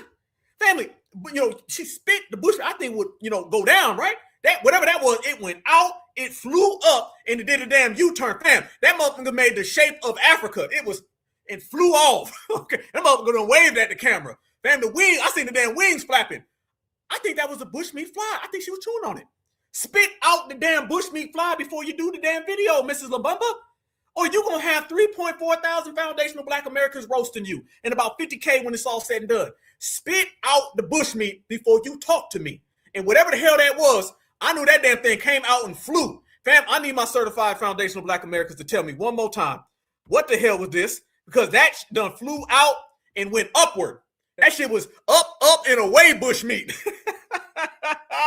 Look up in the sky. It's a bird. It's a plane. No, it's a bushmeat fly. Look, 5, 4, 3, 2, 1. Here we go. Right now. Oh, hell no. That was a fly. That was a fly, family. I'm done. I'm not even going to listen to what the hell she said. And she bucking her eyes. I'm not even listening to you. Get your ass off my damn screen and take your damn flies with you. I was literally going to play that and show y'all the BS that they was talking about, but I'm going to tell you one thing I ain't going to do. I ain't going to play no damn video with no damn tether with a bushmeat fly. Fam, that was a UFO, okay? That was an unidentified FLIR object. That was an unidentified FLIR object. Fam, they spitting bushmeat out now. They got flies flying out their mouth now, family. Somebody going to say, Black Alpha, you wrong. Will you tell me what the hell that was? I'm not just saying something that I thought I saw, fam. Y'all seen it. We seen it. It was recording, fam. They spitting out bushmeat now, hating on FBA. They got flies flying out their mouth, hating on FBA. They got UFOs, unidentified FLIR objects, while they hating on FBA. Foundational Black Americans, we don't deserve this. And now foundational Black Americans are going to let them know, be gone, Tether. We refuse to watch your bushmeat or your unidentified FLIR objects. You will not talk on my lineage. You will not talk on my heritage. You will wipe your mouth and get all the bushmeat flies out, and your ass will go back to the village, and you tell them that it's FBA all fucking day. And you certify all the time. Checkmate. Let me show y'all even further what I'm talking about, family. When I say they detain, fam. That may have been the roast of all time. That may have been the roast of all time, fam, but I didn't even want it to be that way. It just ended up happening that way. But family, let me tell y'all what I mean. When these individuals are upset and they trying to put themselves and assert themselves into foundational Black American business and it don't work out for them, nobody cares. Watch this, and let's go to work. But I'm not. See, you Haitians always want somebody to leave y'all alone, but I'm not. If you even think that you're going to sit there and say you are being shackled like a slave because you got on an ankle monitor on your ankle, you mean to tell me now you feel like you a slave? Oh, so now you going through what my ancestors went through. Really? Really? Did somebody snatch your baby out your hand and fed him to alligators? Huh? Did you have to work in the fields from sun up to sundown with no water, no food, no pay? Keep my ancestors out your mouth. You don't have a clue about slavery here in America. You bastards came into the devil's den. That's what you did. Instead of staying your ass home and making it work for you and your family and your country. And now you got a nerve to come here and pretend that you're one of my ancestors? Never, never. I will be the voice for my ancestors if nobody else wants to. You are not going through what my ancestors went through. I haven't even went through that. So how dare you come here because you got a monitor on your ankle to say that you are shackled like a slave. Stop lying, okay? Stop the propaganda. Your ass is still going home because we don't feel sorry for you. You're doing everything in your power to try to get us to feel sorry for you. Now you want to lie and say that your ass is being treated like a slave? Leave my ancestors alone. Keep my ancestors out your mouth. And y'all didn't go through a damn thing my ancestors went through. Let them rest. There it is. There it go. That's the wave. That's the time. Ain't nobody coming for you. You're on your own. See, fam, let me make this clear, okay? We good, baby. We good right now. We stronger than ever, y'all. We are being our foundational Black American vibrant selves, y'all. We out here really holding it down. Effervescent. That's the type of style that we got, fam. Real regulated type. And nobody can handle it. And this is good. Because foundational Black Americans, I'm talking about to a man, to a woman, to a child, to the elders, to the ancestors. Everybody's on the same page of taking care of our own and just enjoying the show, right? And this is what happened. Based on that, y'all, we making boss moves. This is why everything that we say we want, our destiny that we proclaim, profess, and purport to want to achieve, we're achieving it right now, y'all. And the reason we're doing it is because all the emotions is on the court. And fam, I was waiting for the emotional Negro to show up. I still ain't seen him. I've been waiting on the person to come up and try to hit us with the we need to pray. I ain't seen that person popping up, fam. I ain't seen nobody trying to calm Black Americans down. isn't it almost getting to the point where they're giving up trying to scam us? Have y'all noticed all the scammers? And there's a lot to count. They're real quiet right now. They just keep regurgitating the same thing, and almost to the point it feels like they're getting the mother message. They're not doing it right now. The scam Africans, they ain't even trying right now, okay? The Tethers fam, they got literally bushmeat flying out their damn mouth, okay? We rebuke that. And then on top of all of that, family, you are not getting foundational Black Americans to go vote and go jump into your political process, and you're not getting foundational Black Americans to come and save you. This is an energy wave that we're all creating right now, y'all. And it's a once and a forever time. There's somebody out there listening right now. I was telling you about once in a forever time. And that's exactly what I mean. You know who you are. Once in a forever time. See, once in a lifetime means another lifetime might experience it. 1 in a million means exactly that. 1 in a million, 1 in a billion. That stuff can happen again. Once in a forever time means you only get one shot. And family, we're all living in it right now. And boy, we making the best of it. Let me tell you how good we are and how certified we always stay. Foundational Black Americans are G-checking everybody who has ran their mouth about us. Yes, we are. And we're doing it very, very thorough. Yes, the hell we are. And one of the things that foundational Black Americans do not do is skin bleach. But see, there's a certain continent in Africa where the skin bleaching sales are very high. And that right there disqualifies you from being a foundational Black American. Because family, we come in all different shapes and all different shades, and we own ours. So this one goes out to God Flea and the rest of them fleas. Family, listen to how many people in Nigeria bleach their skin. 77% of Nigerian women bleach their skin, and of Nigerian women bleach their skin. 7% of Nigerian women bleach their skin. And when you think about it, it's like you think back to this quote and you're like, you're really dividing us till today, you know? There's this hierarchy of beauty according to complexion where it's like the lighter you are, the better. Culturally, you know, in society, it's there. And I felt like this is another form of bullying, right? Yeah. So if I basically shine some light on colorism in Nigeria, because it wasn't a topic that was talked about a lot.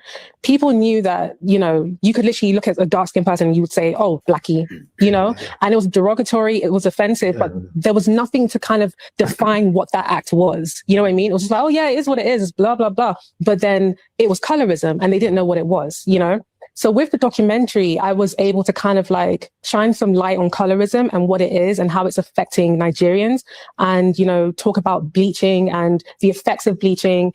And the whole idea was just to Yeah, there's effects of bleaching. It's called being a smut.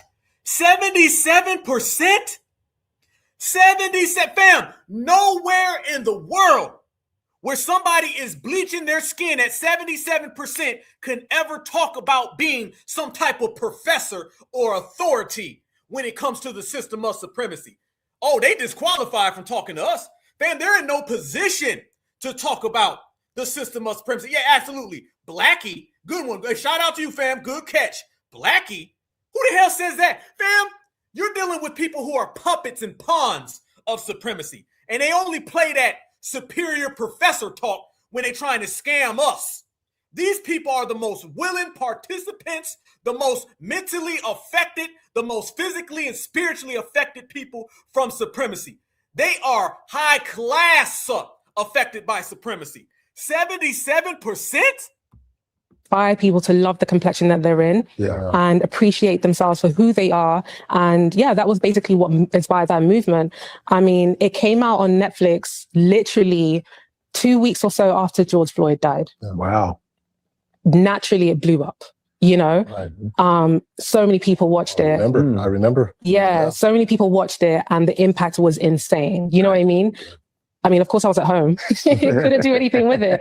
But I was really like touched and empowered by the amount of people that were, you know, felt moved by this documentary and just the amount of lives that I was able to impact as a result of it having that global release at the time that it did. Okay, but did you decrease anybody from taking that damn cake soap to the brain? No, you didn't? Exactly. That's what we're talking about. Fam, this is what we're saying. Look at this right here. Look at him. And watch how they try to talk around it. Family, do you notice Godfrey and Milk Dud are real quiet? Because this person right here is talking about the problems in Africa. I want everybody to notice that. This person is talking about Africa right now. She's not talking about Black America. And notice when she's not talking about Black America, Godfrey gets quiet. Notice when she's not talking about foundational Black Americans, they don't have much to say. It's funny how they're very mum right now. It did. It's not out. And I've also done, events. I've done the Skin Brunch. I've done the Skin Summit. I mean, I'm doing another one this year. I'm expanding it to other regions. Yeah, talking about color. That's so yes, good. exactly. I love this because I got to say something real quick. Yeah. Because Ambi was around me. Ambi? Ambi was the light in Nigeria. They used the product Ambi. Right. AMBI. Okay. That was the popular skin lightening cream. Wow. I would, like my auntie, whatever, I would see it. Like, what the hell is this? It's yeah. And Ambi was around. It's an old product. Good point, Natural. Good point. Notice he's not agreeing. He's not doing all that facts. Notice, fam, when nobody was talking about we have a subservient dialect, he was in there saying facts. That's true. Notice he's just going, he ain't saying nothing. He ain't saying nothing. It's real quiet when they start talking about their own personal issues. But family, look who had the nerve to say something about complexion. Watch how these two tethers still try to spin it back onto us. Watch. My kids come out too dark. Yeah. I wonder if the documentary changes the behavior, or is this so deeply rooted? Because I know, I'll tell you, even like for me on a personal side, I think, you're seeing the bleaching, in Africa, but there's a difference. Stumbled upon a quote by... Oh, wait. Here we go. I got you. We in here. Rooted. Because I know, I'll tell you, even like for me on a personal side, I think, you're seeing the bleaching, in Africa, but there's a different type of bleaching that happens here in the United States. And that is the shame that comes even now. I think even more. A different type of bleaching that comes in the United States. See, fam, he couldn't resist. He could not resist. He had to try to spin this on us. She's talking about Nigeria. Straight up and down, 100%, nothing to do with Black Americans. And he still tried to say there's a different type of bleaching that goes on here. There's no such thing as a different type of bleaching. We don't do that stuff. Watch what he says is bleaching in America. More people more changes the behavior, or is this so deeply rooted? Because I know, I'll tell you, even like for me on a personal side, I think, you're seeing the bleaching, in Africa, but there's a different type of bleaching that happens here in the United States. And that is the shame that comes even now. I think even more people are more aware. Like and I love my Black women. Yeah. My wife is biracial, so she's lighter skin. And just even the amount of, well, why'd you marry somebody lighter? Right. So that your kids wouldn't come out too dark? No. That was never done. People do that too, because I don't want my kids to come out too dark. Yeah. Albino. That's self-hate right there. Yeah, that is self-hate. For me, that wasn't a thing. But I will say that my standard of beauty was very highly influenced by the media that you watch. Because if you start looking at it, like I find this fascinating. Fam, who the hell else is lost? What the hell is he talking about? That ain't got nothing. Fam, he's mentioning skin bleaching, but he ain't bring up bleach. You need bleach to bleach your skin. If you're not talking about that, you're not talking about skin bleaching. What the hell is he doing other than trying to squirm foundational Black Americans in this? This has nothing to do with Epic. You are from Africa. You speak for Africa. I don't give a damn if your ass was raised anywhere other than Africa. You are an African. That has nothing to do with us at all. Y'all see how they cannot resist? These people are FBA crack addicts, and that's all they know how to do. They wake up every day to do this. Fam, and then when he says brothers would be like, why you marry her, doesn't that prove that we're on code? The fact that brothers was checking him? Self-hate right there. Yeah, that is self-hate. For me, that wasn't a thing. But I will say that my standard of beauty was very highly influenced by the media that you watch. If you start looking at it, like I find this fascinating, and this is a really deep, good conversation. But I think about like in my era, like when I was in that dating, right? Like light-skinned women were more really desirable. kind of were considered more desirable. Then if you look at some of like these ball players now, right, and these NBA players, right, they bolstered the Kim Kardashian look. And if you start looking at these guys, you're like, oh wow, now they're all dating some version of a Kardashian. This man's talking about basketball and football players as if there ain't another 49 million of us. The average Black American man and Black American woman are married to other Black Americans. Fam, that's a supremacist talking point. Family, this is talking about the nuclear family. This is African talk here, and he's speaking supremacist talking points. That does not apply to us. Fam, did he go to football and basketball players? And by the way, the football and basketball players are predominantly with other Black people. Fam, he's using supremacist talking points spoken out of a Milk Dud Mutombo mouth. Okay, this is a Milk Dud Mutombo mouth. This need not apply to us. Did he bend over backwards for Roland? Fam, did he get this from Roland? Maybe he's the person who leaked those photos, because I don't know what the hell he's talking about, because he's reaching and it ain't landing. It ain't landing at all. Ain't nobody accepting this. This dude is way the hell off. It's like that ambiguity, ambiguous race, the dark hair or whatever. It's the same look. And so you realize that the power of influence, because I'll get to like from some of my, my good friends, like almost like it's personal. Like, well, why didn't you date a dark skin or marry a dark skin woman? It's like, okay. And that proves that brothers are on code. Family, listen how he just contradicted himself. He tried to say that the majority of Black men love lighter complected women, but then he just says that Black men check him for being with a non-Black woman. See, that doesn't go on in Africa. That doesn't go on in Haiti. That doesn't go on in Jamaica. The very fact that he's saying that brothers come up to him and be like, hey, bro, what up with that Mayo wife you got? That right there is him proving our point that we ain't coloristic. We ain't color struck. That's what you call being on code. See, we're on code. So when we see that type of behavior, especially from somebody like him, who's talking the way he talks, who's dressing the way he dresses, with that very, very, very feminine tone he has, then you getting checked. Notice, family, the man is literally contradicting himself. Look at his face, indecision. Look at Godfrey, indecision. They don't know what they're saying. They're proving that we are on code. Like, wow, you start trying to unpack that and it's just like, wow, like, it's no different than why do you want to wear those shoes that are in style, or why do you want to wear this fashion? I always say it's not the preference that's the problem. It's the reason for the. Did this man just say dating a woman based on skin tone is the same as getting a pair of shoes? Fam, this is number 3,037,000,000 of why these tethers ain't like us and why these tethers ain't ever going anywhere. This is why tethers will always be stuck in the mud hut, because they just ain't got it to exist and to dominate in this world, family. And while he's talking about all that, family, he go home to this. And did he say she was biracial? Y'all heard it. Black Americans, y'all heard it. Yeah, he said it. Yeah, you heard it.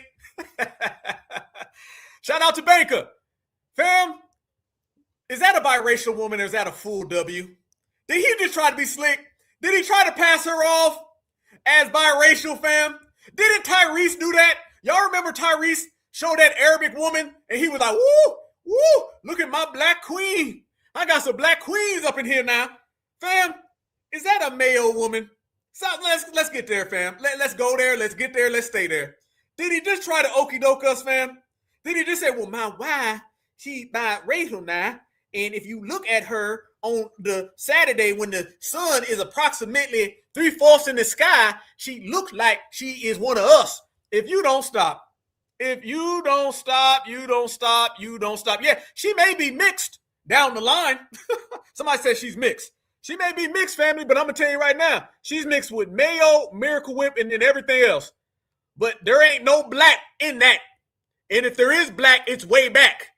Straight up and down. So, yeah, we're going to go ahead and jump over that one. Yeah. We're not opening that door. All right. No. Hell to the no. That right there. Yeah, she may be mixed. She may be German and Polish.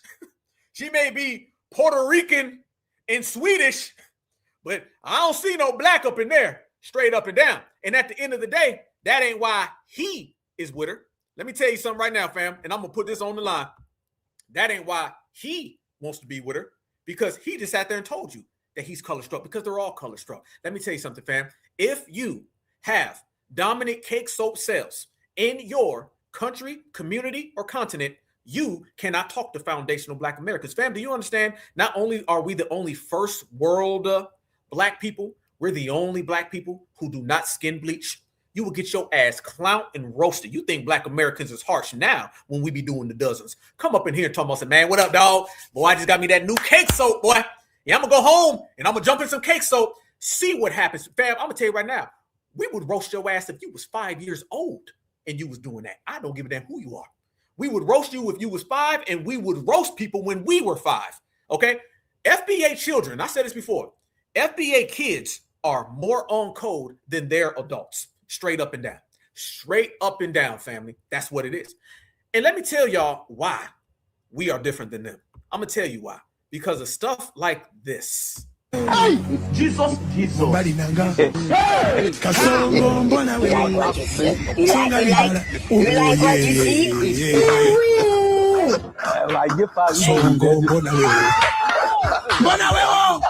You are a criminal. What? Family? No. No. No. That is what we don't do. Family, if you do this right here, don't talk to FBA about the system of supremacy. If you do this right here, don't talk to FBA about you sound like the oppressor. If you do this right here, just don't even talk to us at all. How about that one? And somebody said Michael Jackson gets a pass. No, Michael Jackson had a skin condition. Okay, let's make that clear. Michael Jackson had a few situations. Michael Jackson had a skin condition, and Michael Jackson also had lupus, okay, which only further exaggerated and pushed his skin condition, okay? So Michael Jackson was not on no damn cake soap. We're not going to do that to Mike. No. Michael Jackson was not on that. Michael Jackson had a skin condition, and he actually had an ailment. And if you ever look at lupus, it only further worsens the skin condition. We're not going there with Michael Jackson. Mr. Milk Dud Mutombo, Mr. Cake Soap, Mr. Skin Bleach, Mr. Skin Bleach.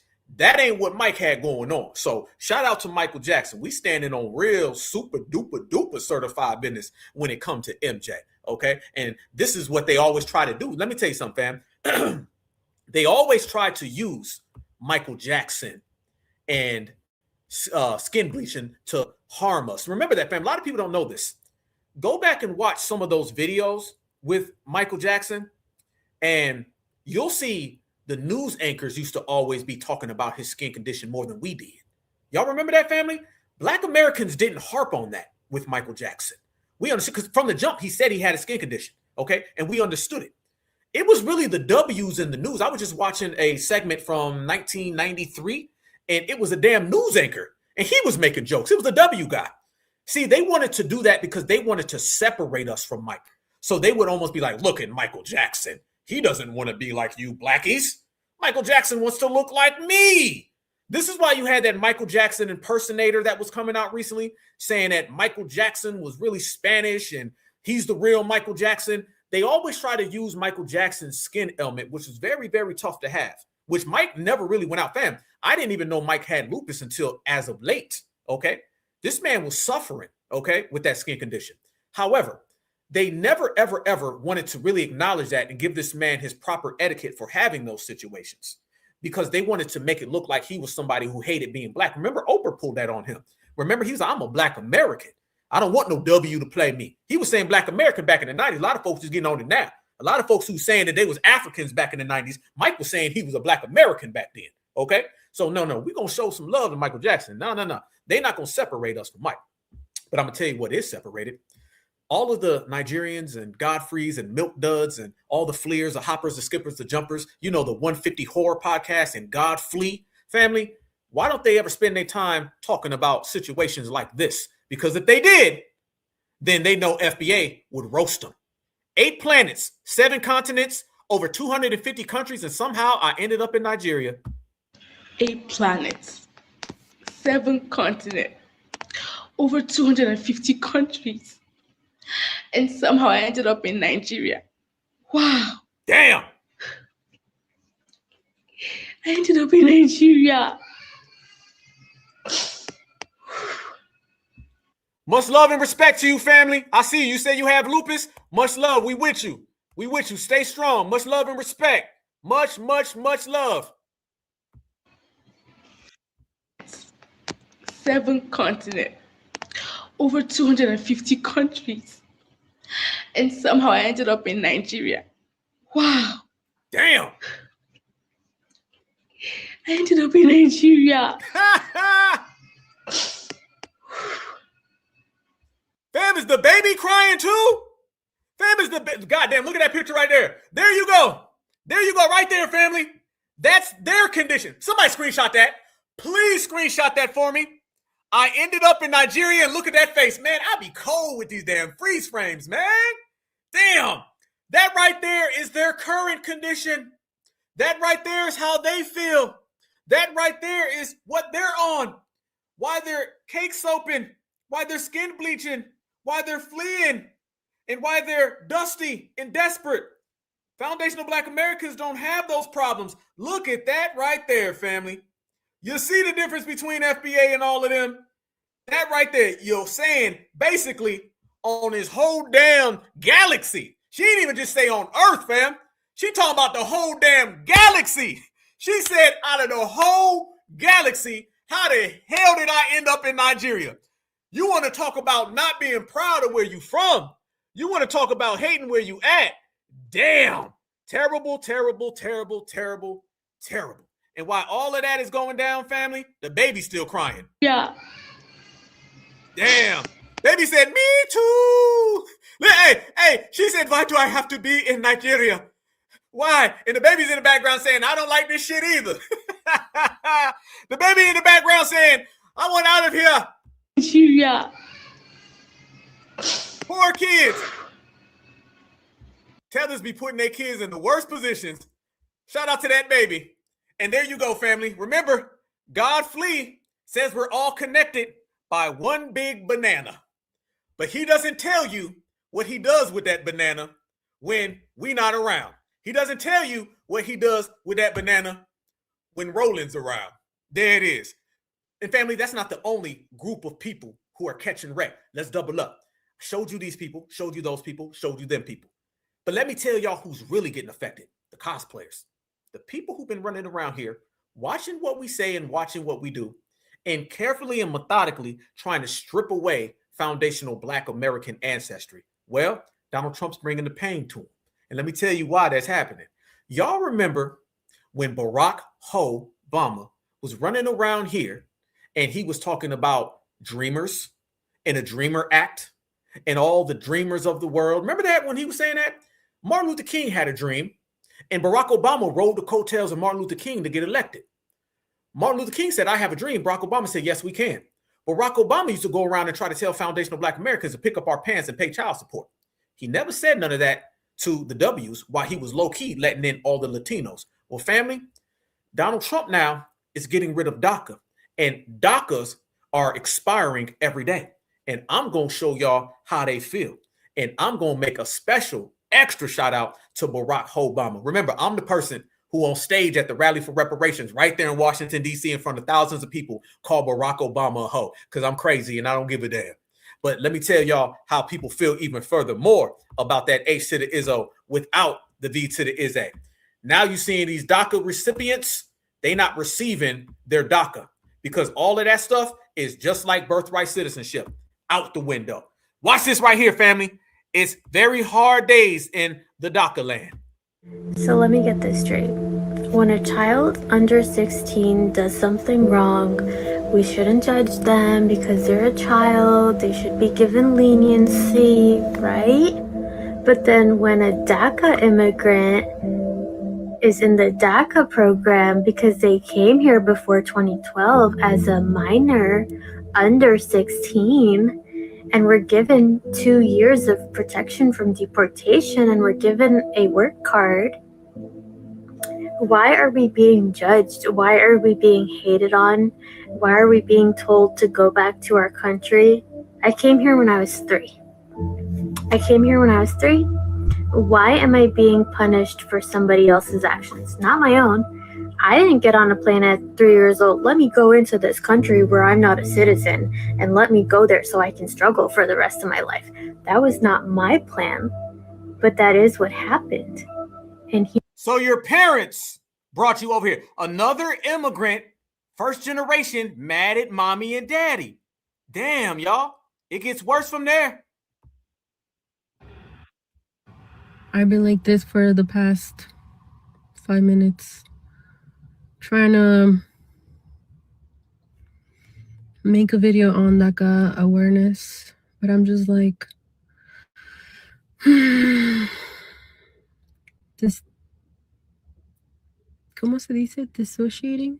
Trump is delaying DACA renewals, making the once protected immigrants brought to the U.S. as kids vulnerable to deportation. Advocates fear that behind the scenes, the admin is systematically dismantling the program. That's because it used to take a few days to renew DACA status, and now it's taking longer than 5 to 6 months. These DACA recipients, many of whom have spent their whole lives here, are losing their jobs, financial stability, and protection from deportation while they wait for renewals. Since Trump took office in his second term, ICE has arrested nearly 300 DACA recipients and deported close to 100. Trump is weakening DACA, making people more vulnerable and making detention and deportation easier. Obama's 2012 DACA program protects children brought to the U.S. by giving them legal protections and workers' rights. They often don't speak the language of their countries of origin, have no family there, and no memories of ever living there. Being deported means they'll be cast to a place they have no connections to. Losing DACA would mean nearly 800,000 dreamers face deportation to nowhere. Today is day 100 of unemployment because my DACA expired. I can't believe we're already here.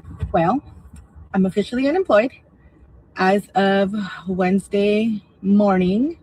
I had a conversation with the assistant superintendent of my district, and they can't hold a job for me. They need someone in my role. All right, I just got fired from my job as an Amazon driver.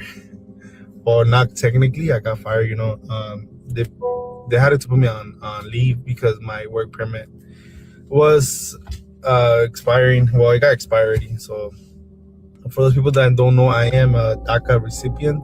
I've been through DACA almost my whole life since I was a kid. I applied on March of 2026. It already been 46 days. This is the face of someone that has just had their DACA expired. And I'm at a loss of words. I actually had my last work meeting yesterday. Damn, fam. Damn. I thought they was dreamers, though. Fam, it don't look like the dream is alive right now. It looked like the dream is a scheme. Losing jobs, damn. Oh, yeah, hey, no. We got even more. Watch this. We talk about Amazon, right? Watch this. This video appears to show ICE agents detaining a man identified online as an Amazon driver in Seattle. During the encounter, he says he is a DACA recipient. Authorities have not publicly confirmed additional details about the incident.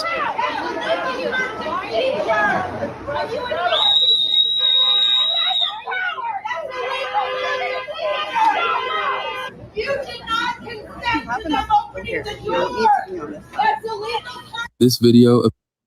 So let me get. Damn. So let's add that to the whole fray, family. Now you're seeing what?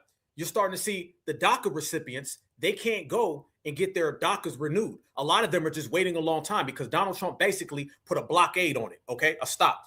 The problem that everybody has with Donald Trump and the way he's implementing his strategy on immigration, illegal immigration, and all things of the sort, they don't like the fact that he's actually using savvy skill and he's actually using the law to implement these things. Notice whenever they talk about Donald Trump, they always try to make it look like he's doing things unlawfully or he's going outside. They always say he's a fascist. But family, he keeps on citing actual elements of the law and he's using them. See, Joe Biden, Kamala Harris, Barack Obama, the whole time they could have shut all this stuff down by using these laws. But family, they use the laws to bring people in. Donald Trump is using the law to keep them out. It can be done. It just matters your approach and it matters what your agenda is. He's using all of these, like getting rid of these people's visas. The social programs are being locked down. You can't marry your way in. You can't have a baby in a dumpster your way in. Birth tourism, all that stuff is getting shut down. That is how you handle the game. And right now, fam, they don't know what to do at all. It's getting even worse for them. And I'm going to tell y'all why it's getting worse for them. Because every single time that they pop up and they try to run some type of game and be like, oh, well, Donald Trump is being unlawful. He just points to this. Or anytime they point to something else and say, well, Donald Trump lied. He went behind the backs. Nope. He could just say, nope, this is a law that's been on the books for a long damn time. All this stuff is on the docket, y'all. And to be honest with you, they're never, ever really going to admit it or say it out loud, but we will. And let me tell you something else that's got them all hurt, family. A lot of people who are legals are getting this. Did y'all see this right here? Look at this, fam. Oh, they're mad because everybody getting that smoke. Family, a lot of those W's that were going out there and they was trying to have one night stands with them Latina ladies. Family, let me go back. Let me see you one more time before we go there. You know how you have Donald Trump shutting down birth tourism? He's also low-key shutting down, I don't even want to say it, fam.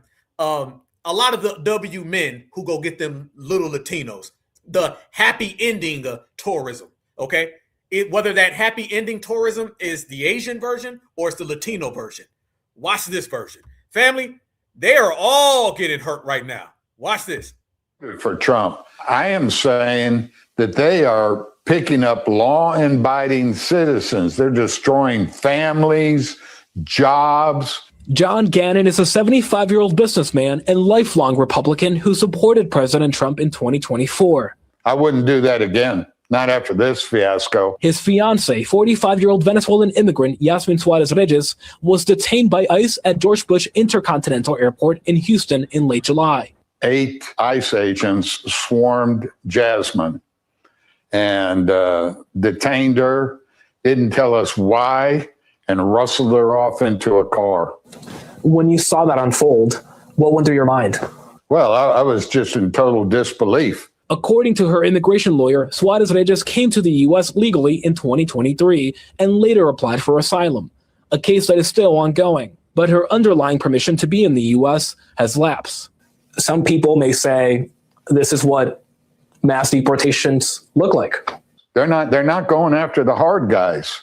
That's too difficult. Now, you know you ain't been hard since you was about 20 years old. If you don't stop, Mr. Blue Chew, Mr. Blue Chew, we don't believe you. Fam, y'all know exactly why this guy's upset. You know, fam, he don't give a damn about mass deportation. He mad that, what y'all said, mail order bride? Yeah, fam, Donald Trump is shutting down birth tourism and mail order bride tourism. All right, fam, this is mail order bride tourism that's got this dude real upset. You ain't got no damn problem with Julio Romero Gonzalez going home. You got a problem with that little Venezuelan chick that you done paid some money for. She got flued out so you can pop a Blue Chew and jump on her for about 5 seconds. That's why you mad. If you don't get the hell up out of here, Grandpa. If you don't get out of here, you better be glad. You better be glad, because I'm not sure if you're going to be able to stay around that damn long. All right? You know you ain't healthy like that. You get a little too old. So you better be very careful. The U.S. Oh, wait, look, fam. Look at this. Look at this right here.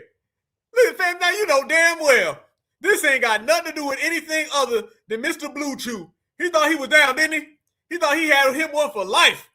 Donald Trump done sent your mail order bride back home. That's why you mad. Has lapsed. Some people may say this is what mass deportations look like. They're not going after the hard guys. That's too difficult. It's easier to pick them up at the airport. You know, it's like shooting fish in a barrel.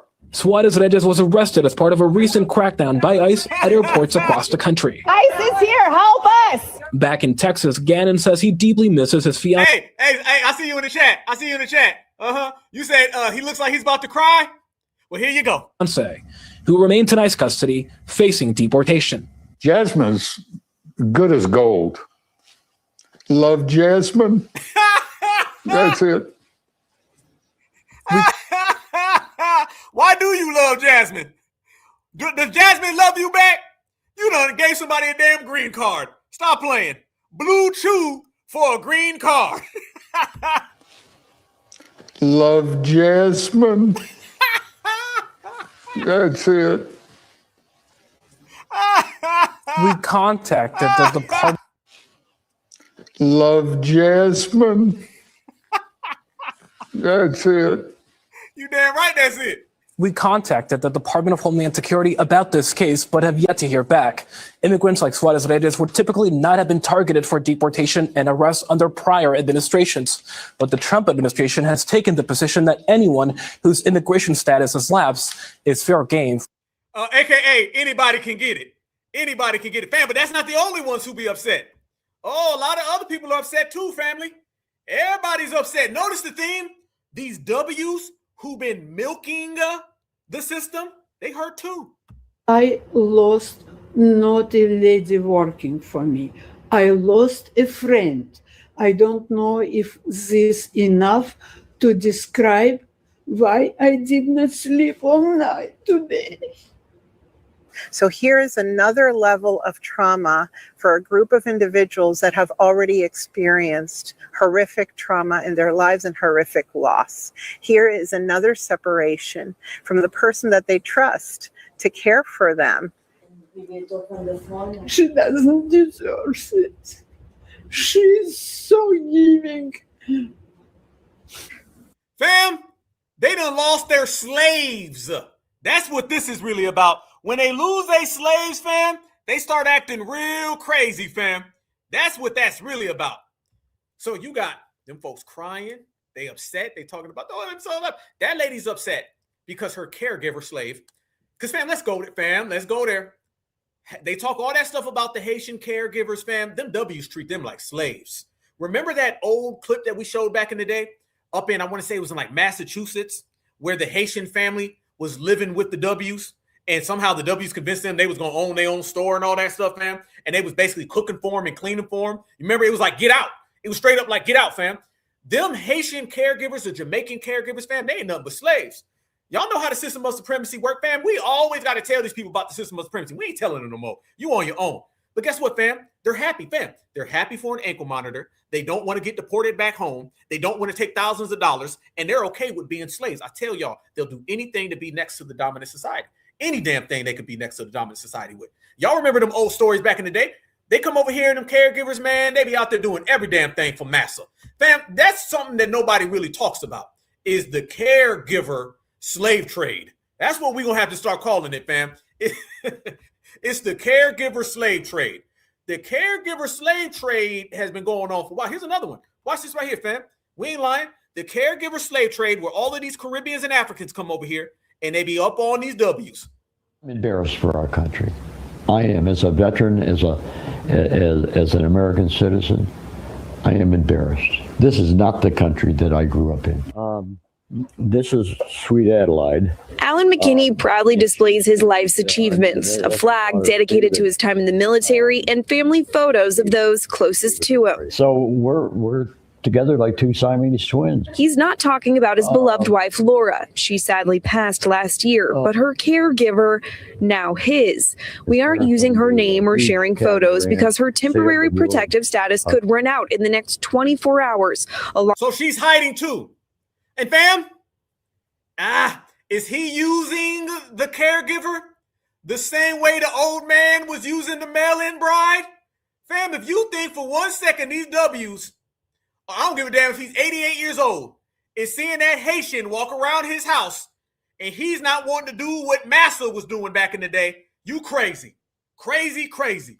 Along with 158,000 other Haitians in Florida. At 90, McKinney says he needs his caregiver to remain in the U.S., but not just for the obvious reason. It would be tough, but it would be tougher on her. And that bothers me more. How come the caregivers are never men? How come they're never men? Fam, you knew it was going to be a woman. How come you don't want her to go? Because you be on that Blue Chew 2. Fam, this is Blue Chew number 2. And he don't want that Haitian to leave because he be having his way with that Haitian lady. Let's go there, fam. This is Blue Chew number 2, and we know what you want to do. Stop playing. We knew damn well that you was taking advantage, or shall I say, you was having her go along with it. But it would be tougher on her. And that bothers me more than me. I'm embarrassed for our country. You know they lying, family, because You see these people all day and they never, ever have any sense of compassion for nothing. But when it comes to them losing a caregiver, now they care. Think about it, fam. The first Blue Chew, he was crying, but said he voted for Donald Trump. He lost his melon bride, so he's upset. It has nothing to do with compassion. Then you seen the other lady. She was crying. And that right there looked like Carolyn Bryant, okay? She looked like she the person who told on Emmett Till. She was crying. You think it's compassion? Or do you think it's because she lost her in-home slave? Same with this guy. If you seen a foundational black man, I bet that guy probably says Carmelo Anthony deserved it. So you got no type of compassion for Carmelo Anthony, but you got compassion for your Haitian caregiver. Anytime these W's start acting like they found some newfound compassion, that's because they lost something that they were utilizing or milking or mooching off of. In this case, it was their in-home Haitian caregiver slave. That's exactly what that was. And we know it. We know it, and they know it. And they don't like the fact, fam, that we see through all of that and we expose it for what it truly is. That is why they're so upset. And they're going to have to stay that way because Trump is taking all of that out. This is what we were saying, family. He's taking all of that out one by one, and these people literally can't find a new avenue. Every time they turn around, you see more and more pushback. And fam, Black Americans, all of us, we've been the main ones calling out the scamming that comes from these people. Did you guys hear about the story about the Africans who set an arson on their own store? Do y'all remember when we was checking Lucy Liu, Jackie Chan, and Yao Ming? And do you remember they were running around here saying, no, Black Americans, don't do arson on my store. Remember they was trying to run that game, y'all? This is what people mean about these scammer fleers when they come here. Watch this right here, family. And they all do it. Mutombo, Jackie Chan, all of them. Watch what these three African guys did to their own store, fam. This is what they be trying to hustle on us. First here tonight, three brothers who own a popular restaurant in Camp North End are now facing felony arson charges. They're accused of burning down the old location in Rock Hill nearly 2 years ago. Yes, a twist to a story that many didn't see coming here. WCNC Charlotte's Bria Smith is live in Rock Hill with the very latest. Bria. Yeah, Colin and Vanessa. Well, all three brothers did appear in court early this morning, and the judge did grant them each with a $15,000 bond. Now, Lubika Manzanza and Maimona Lutwengu are all charged with arson, and we were there early this morning when they did head out of jail and out of court this morning. Now, according to investigators, this is the location that did catch fire those 2 years ago. I'm going to step out of frame so you all can take a look here. You can clearly see that there are some boards here and obviously surveillance cameras. Now, after the fire, the brothers did end up moving their restaurant to Camp North End, where the market did reopen as a rebrand of another store the family owned in the area. Now, the cause of the fire does remain under investigation for several years, but the warrant does reveal the fire was started in a kitchen trash can. It also concludes that surveillance footage and bank records did help lead to their arrest. Investigators say the surveillance footage ultimately revealed the three brothers leaving the building together the night of the fire while smoke was seen on that surveillance tape. Now, the three brothers did walk out of jail, again, like we mentioned earlier this afternoon, and they are still presumed as innocent until proven guilty. For now, live in Rock Hill, Bria Smith, WCNC Charlotte. Yeah, sounds like this is just the start of this case. It's about to be the end. They about to get deported. Fam, they fall right under the jurisdiction of what Donald Trump was just talking about. They about to get deported. Goodbye. They ain't gonna be around, fam. They broke every single law on the paperwork. And further than that, fam, they done broke every single law violation and statute that we see right now that the Trump administration is pushing forward. It's about to be a wrap for them. You can say goodbye to Mr. Mutombo and his three brothers. Fam, that's the three Mutombos. The three Mutombos about to be gone. This is what is happening right now, y'all. There's a lot of things going on. And one of the most important factors that we address is the culture of immigrant scamming, the culture of immigrant scammers. Everybody's known this for a long time. But again, it was foundational Black Americans who put the highlight on this. Everything that we have highlighted over the course of this era, the reparations generation, this FBA Renaissance, certified Black society, what we have highlighted, fam, the world now is starting to pick up on these stories and hyper focus on them.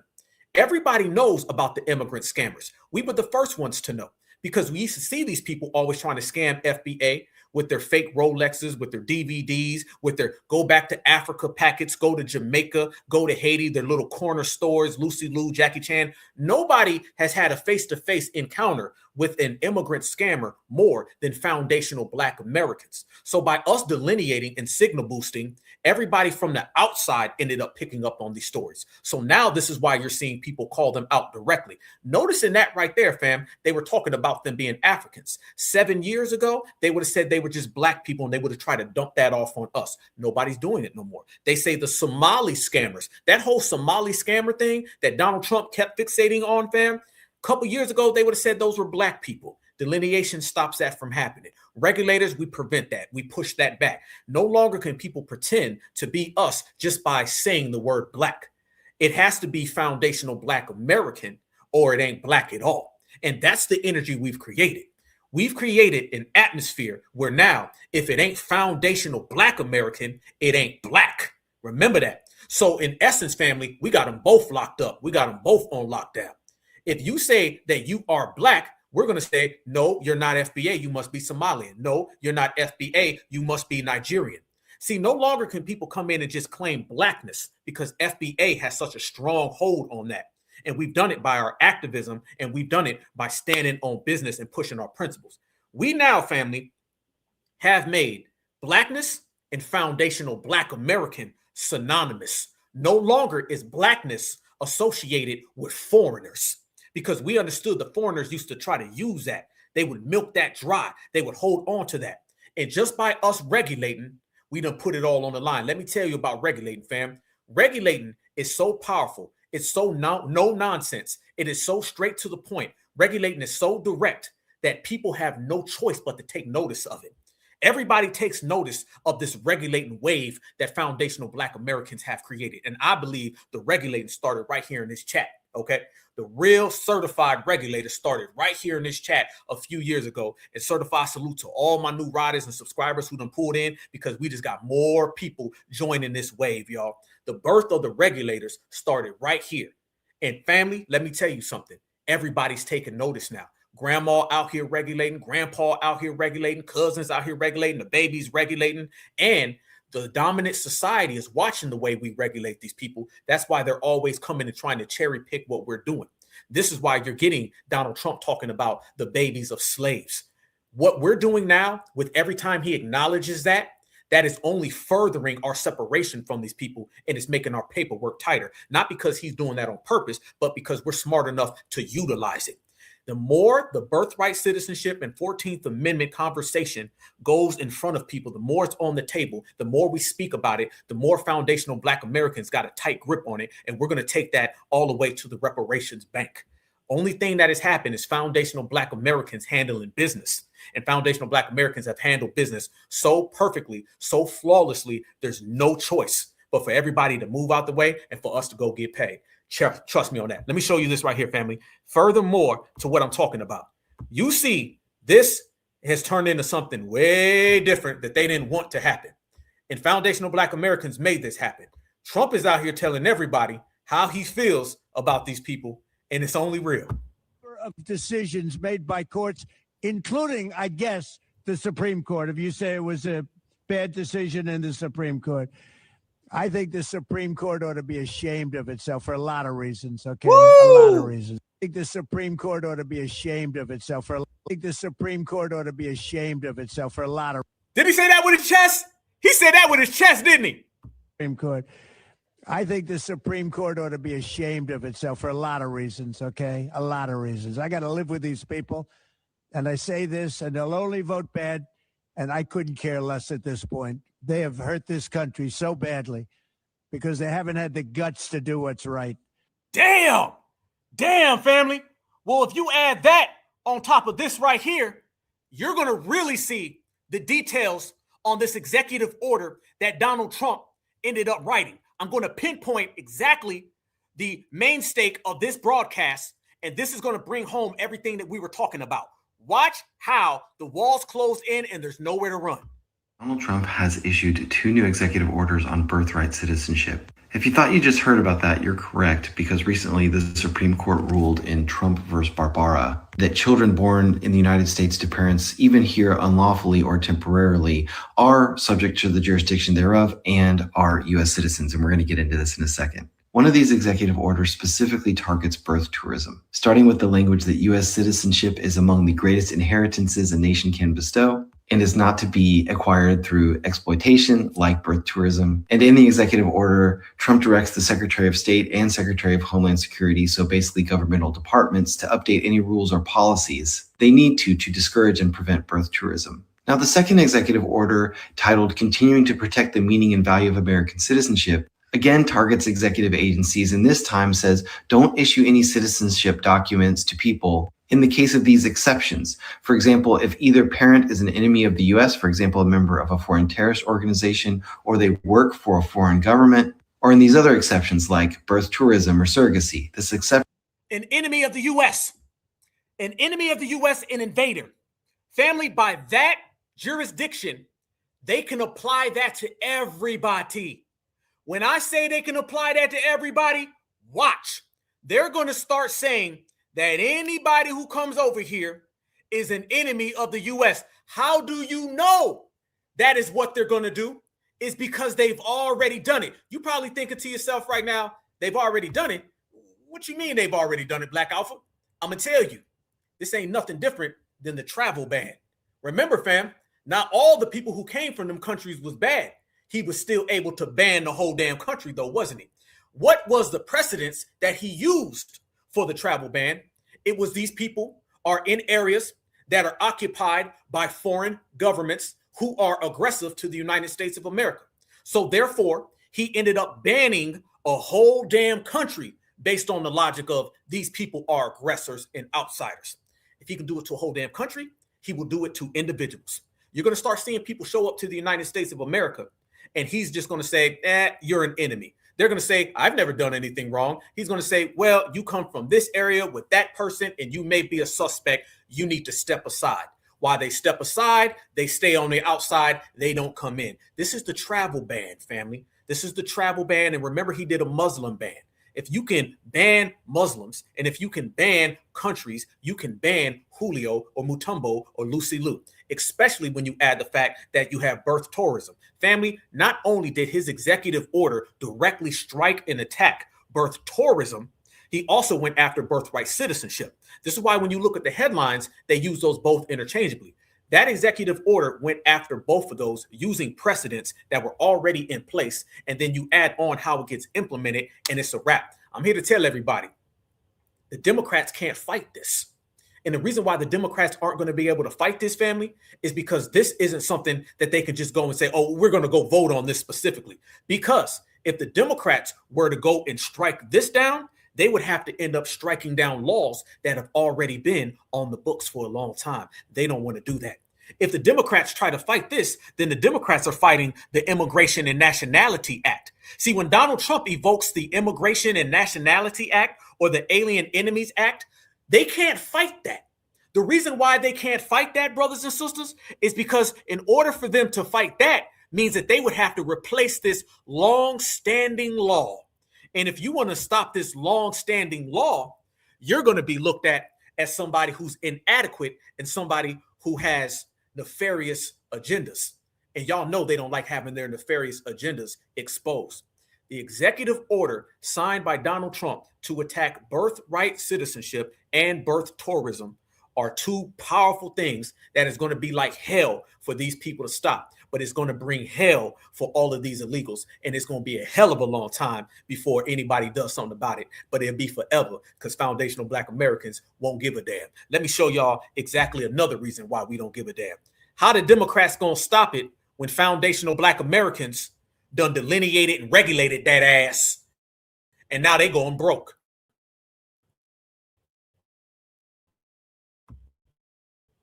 All the hype about Democrats in the midterm, Kamala Harris, was she completely ruined the Democratic Party by making it in debt $16 million.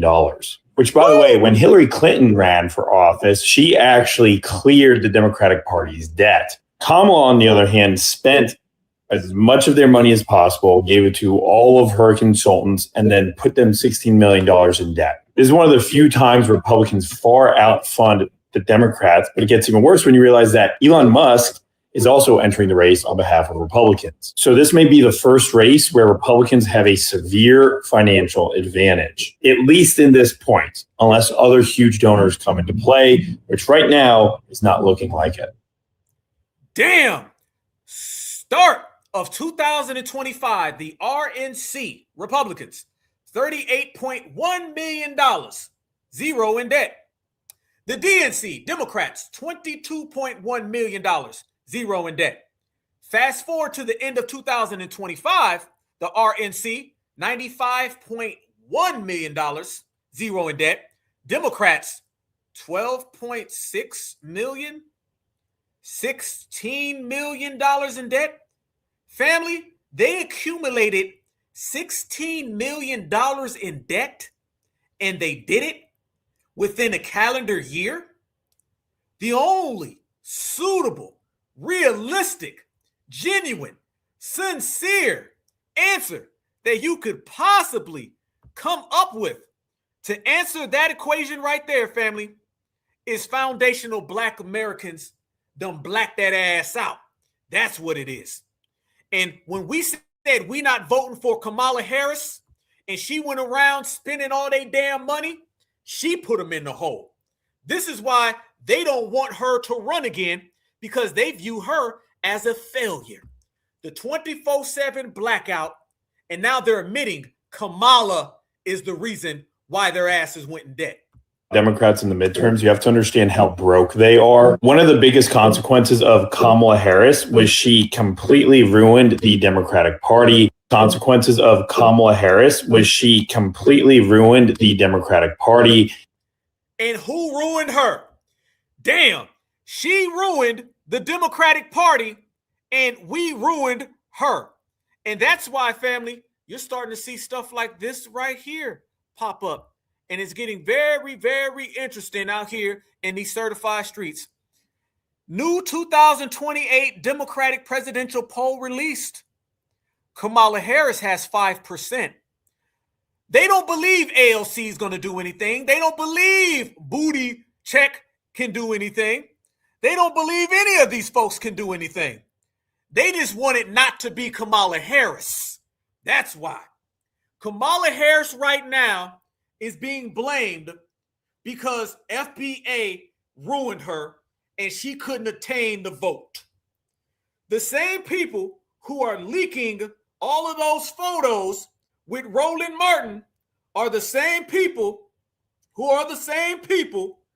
told her people that they don't want her to run again. Foundational Black Americans have broke these individuals. Foundational Black Americans have put these people so far out of commission, fam, there ain't nothing they can do about it. It's a wrap for them. They know damn well they ain't going to be able to win with none of those people. They know damn well that ain't a winning strategy. But guess what, family? It better be something, because you ain't got no damn money in the meantime, in between time. Kamala Harris has been broken. And foundational Black Americans are the ones who broke her. And if you leave it up to foundational Black Americans, we're going to do the same thing over and over and over again, and they will completely feel our fire, because this generation, this time frame, this era, shit, we ain't backing up for nobody. Anybody out there who isn't certain on the energy that foundational Black Americans have out here in these streets, you gonna learn. You gonna learn, because we did this right here, and you see Kamala right there. You don't see Kamala Harris because we done checked her. So by essence, family, check me out. Foundational Black Americans, we regulated, we separated, we delineated, we broke them down. So now everybody's out there saying that these illegals got to go. Everybody's using our delineation, regulating talking points. So in essence, foundational Black Americans in the grassroots, by being strong, full and strong and on point, game tight, we've made all of these illegals have to get deported, and we made all these anchor babies have to get deported. You can thank FBA for that. And then on top of foundational Black Americans ruining Kamala Harris, she tried to go around that and she ruined the Democratic Party. So one person is on this phone saying Kamala Harris was writing all that damn money and she made us go broke. Who she write the money to? Roland Martin. Remember when we sat here and we in the grassroots exposed that Roland Martin took that $300,000 for Kamala Harris? Y'all remember that, fam? Okay, people thought we were just playing.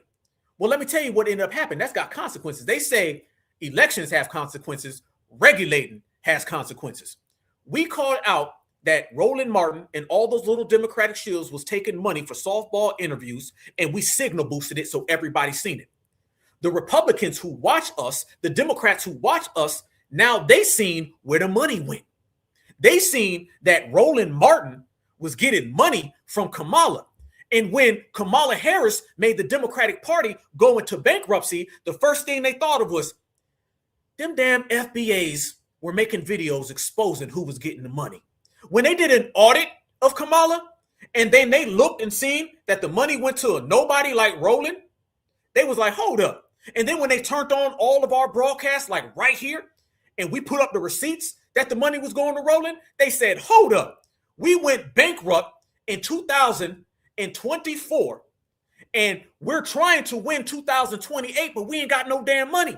It's because Kamala blew all the damn money by spending it on nobodies like Conscious Flea, Roland Martin, and whoever the hell else. So by us regulating, by us separating, by us gathering right here, right now, like we always do, and roasting that ass, we put the message to the world and put it on that big ass Summer Jam screen. These are the people taking money. These are the people who ain't getting a vote. And these people right here don't give a damn about none of them. And they said, cool, get her ass up out of here. Get his ass up out of here. And we got some videos and some photos of him. They're all being punished right now. Kamala's being punished by that poll. Roland Martin was being punished because he took the poll. And now foundational Black Americans are saying, we told you so. And it always stays that way. FBA all damn day. Family, the anchor babies can run, but the anchor babies can't hide. One thing I'm always do, fam, I'm going to connect these FBA dots. I'm going to tell everybody how strong we are, and I'm going to let the whole damn world know that it's certified one person at a time. They're scared right now. They don't know where to go right now. There's nowhere to run right now. The only thing anybody on the planet can do is just simply sit back and watch foundational Black Americans continue to dominate. And when I say foundational Black Americans are out here and we're continuing to dominate, I'm going to tell y'all what we ain't doing. And better yet, I'm going to tell y'all who we're not. We aren't these people over in Africa. Remember when you seen all of those little Mutombos and they had that little W kid? And remember that little W kid was out there dancing around with all of the Africans? How many of y'all remember that? Remember when little Mayo boy was acting like he was the tribal chief for all the Africans? Family, what's wrong with this photo? What the hell's going on over there? I know your homeland is in ruins. I know you're getting deported. I know you can't stay. But damn, family, let me show y'all what the scam Africans don't tell y'all about what's going on over there in Africa every time Mr. Mayo shows up. Watch this. What?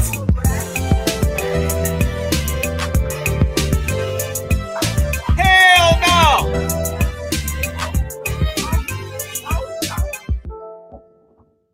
No!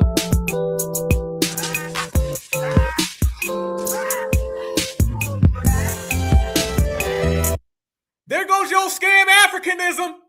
There you go, fam. There they go, fam. They're punk panties. There you go, fam. They're Pan-African punking it. There goes the Pan-African punk. Look at this, fam. There you go. That's why they're getting colonized. That's what they don't talk about. You want to worry about foundational Black Americans? We good. This go for Dr. Kubar Vasquez. This go for Godfrey. This go for the TikTok tethers. You ain't never talking about this going on over there in your homeland. You don't never talk about why they're doing that to the colonizer. You ain't talking to FBA. You can't lecture FBA. You better not speak to FBA. You ain't no damn warrior against the system of supremacy. You will poke for the system of supremacy, because every time you see a supremacist, even if it's a damn teenager, y'all doing that.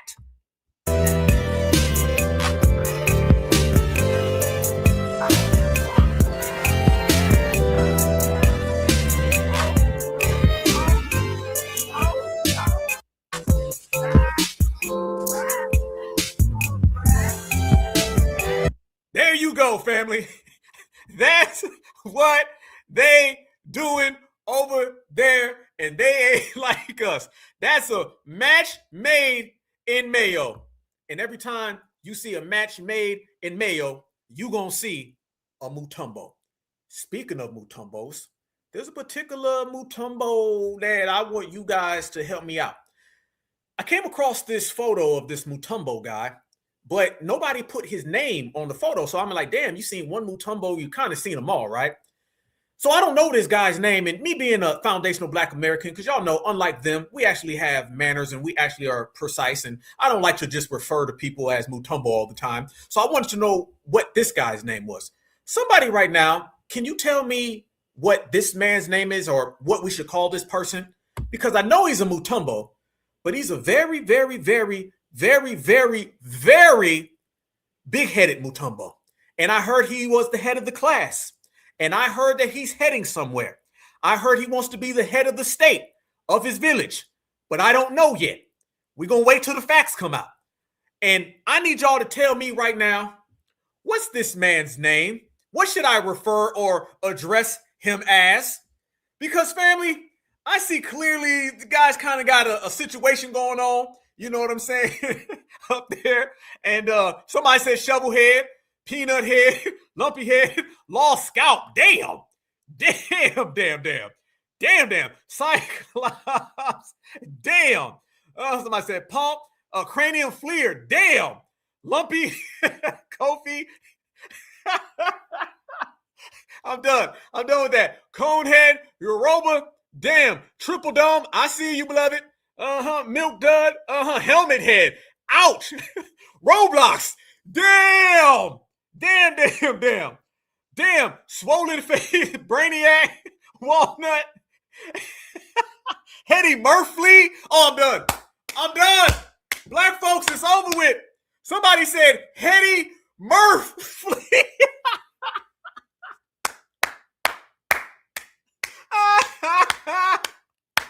Hetty Murphy.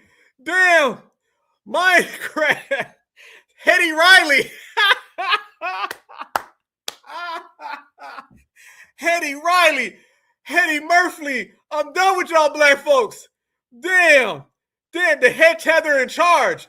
Damn. Megamind. I see you, Nikki. Let's go. Meatball. Mountaintop. Rocky Mountain. Need a hat. Damn. Cranium fleers. Yeah, that's wild. Three-head clover. Catcher's mitt. Hetty Monster. Damn. Chipmunks. Satellite head. Damn, he looks like he needs a job. You ain't never told a lie. Mr. Potato. Damn. Dome Crusher. Muscle Dome. Come on. Somebody said, bro, head got underarms.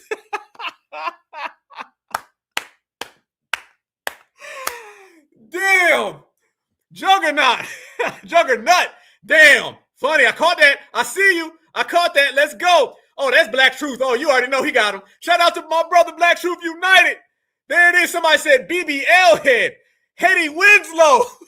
Jawbone. Hetty Levert. Damn.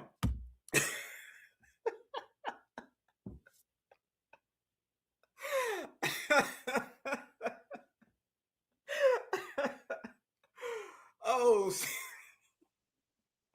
I'm done. I'm done, fam. I can't with y'all. Head Fox. I see you. Let's go. Certified Foundationals. This has been another classic broadcast brought to you by all of us right here, Certified Black Society. Y'all know how we get down. This may have been my favorite broadcast of all time, family. We done roasted. We done G-checked. We done dropped receipts. We done dropped facts. Doing it the foundational Black American way. Everybody right now who's new over here, fam, we do this all the time. This ain't nothing new, family. We ain't new to this. We true to this. We've been on this. Anybody who taps in right here to Black Alpha Network and y'all tapped in with the Certified 100, y'all know we got some funny-ass brothers, some funny-ass sisters, man, and all we do is put it on the line and we show up and show out all the time, especially on Friday nights, fam. This ain't nothing new. We built for this. This is our style, y'all. Something they could never be, but they want to see, man. So you already know what it is. You know what? I got one more thing I want to show y'all, Black Americans, real quick. And I'm going to show y'all this real quick, fam, and I'm going to let everybody enjoy their night. I need a quick answer real quick from my foundational Black Americans, okay, before we ride out, y'all.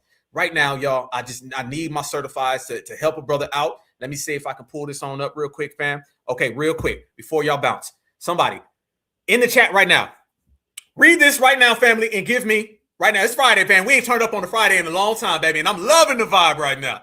Right now, y'all give me a year that y'all picking. Just throw them in the chat right now, fam. Throw them in the chat. I should have did a poll. Hey, I'm going to post this tomorrow on the community tab. No, I already did. And there was a bunch of stuff. I'm going to make a poll, though. Y'all right now, give me the year. Give me the year so we can go ahead and put this on, fam. I need to know what year y'all taking in movies, family. What year? The 1990s? The 1990s? This is all 90s based, fam. So y'all let me know right now what y'all going for and what y'all hitting on. I was going to ride this one out to the next one, but y'all, I see y'all are in rare form and y'all turned up. So I'm seeing it right now. I see 96, I see 95, I see 91, I see 92, 93, 95, 98, 99, 96, 95, 92, 91, 90, 97, 91, 94, 92, 95, 97, 91, 96, 91, 91, 91, 93, 95, 94, 91, 95. Friday, my year. Shout out to you. 1992. Yep. 94, 98, 92, 91 all day. 94, 90, 91, 92, 95, 90. Somebody said headache. You still getting them? Somebody said not fair. I know. That's just how great we are, family. Yes, indeed. 91, 91, 95, 91, 91, 91, 91, 98, 96, 97, 93 till infinity. Let's go, let's go, let's go. Fam, a hell of a lot of good ones, y'all. Hell of a lot of good ones. And only foundational Black Americans can do this. Let's go. 1990, House Party, Mo Better Blues. 91, House Party 2, Boys in the Hood. The 5, Heartbeats, New Jack City. Strictly Business. 92, Juice, Class Act, Mo Money, Boomerang. Malcolm X. 93, CB4, What's Love Got to Do With It? Menace to Society, Poetic Justice, Sister Act. 94, Fresh, Crooklyn, Jason's Lyric, Above the Rim, Low Down, Dirty Shame. Just watched that the other day. Shame, shame. I hear the girls calling my name. Don't love me like you do. Shout out Keenan Waynes. Shout out to all the Waynes. 95, Dead Presidents. Yes, indeed. Waiting to Excel. Higher Learning. Vampire in Brooklyn. Eva is good. Shout out. Friday, 1996, Set It Off, Don't Be a Menace, Thin Line Between Love and Hate, The Preacher's Wife, Fat Beach, 97, Baps, Love Jones, Eve's Bayou, Soul Food, Booty Call, 98, Belly, Players Club, How Stella Got a Groove Back, Why Do Fools Fall in Love, He Got Game, 99, In Too Deep. Jay Reed, you ain't no cop, Jay Reed. You's a sellout. Shout out, Omar Epps, L Cool J, The Best Man in the Wood, Life. Y'all are in here dropping it down, fam. Check the playback later, fam, and we will see what it is. Yeah, I love Low Down Dirty Shame. Love it, especially when Keenan be getting G'd up at the end, fam. When he be getting G'd up, he be putting stuff on and stuff. He be G'd. Because remember, he was broke down the whole movie, and at the end, he got right. You know what I'm saying? And he went out there, he handled all that stuff. What was it, Mendoza? Yeah. That was that. Man, I love that movie. I'm going to watch that tonight, fam. Friday, I might check that out right now. Blue Street, love me some Blue Street. Martin Lawrence, you know, Matt Belly. DMX all day. Rest in peace to the dog. Love it all, family. Love it all, love it all, love it all. Sade, where you at? Sade, come to the stage. Tell me who you picking. You ain't going to sit this one out. Come on up to the stage. I need to know something. I don't want nobody on the fence. I want everybody's answers. Come on up to the stage. Shout out to y'all, family. Y'all still going in. Yeah, 93 had that heat. Yes, it did. 95. Yup. Good. I mean, talking about fam. Foundational Black Americans. Let me tell y'all, fam. There's only 2 stages of us, right? Great and greater. That is it. That's all foundational Black Americans are, fam. There ain't anything less, anything in between. Now, I'm talking about, you want to talk about how good we look? Yep. You want to talk about how we talk? You want to talk about our style? You want to talk about how G'd up we are, fam? Everything foundational Black Americans do is great or greater. There's nothing in between, y'all. And that's what I love about FBA, man. FBA, we the greatest of all time. Just like this right here, fam. The greatest of all time. We just live in proof, man. And we got it all the way done. So let's go to work. All right, fam. I'm going to let everybody enjoy their weekend, fam. It's been a great, great episode, a great broadcast. One for the vows, one for the ages. Something that we always going to remember. Y'all still got me in here turned all the way up. I'm looking at the chat.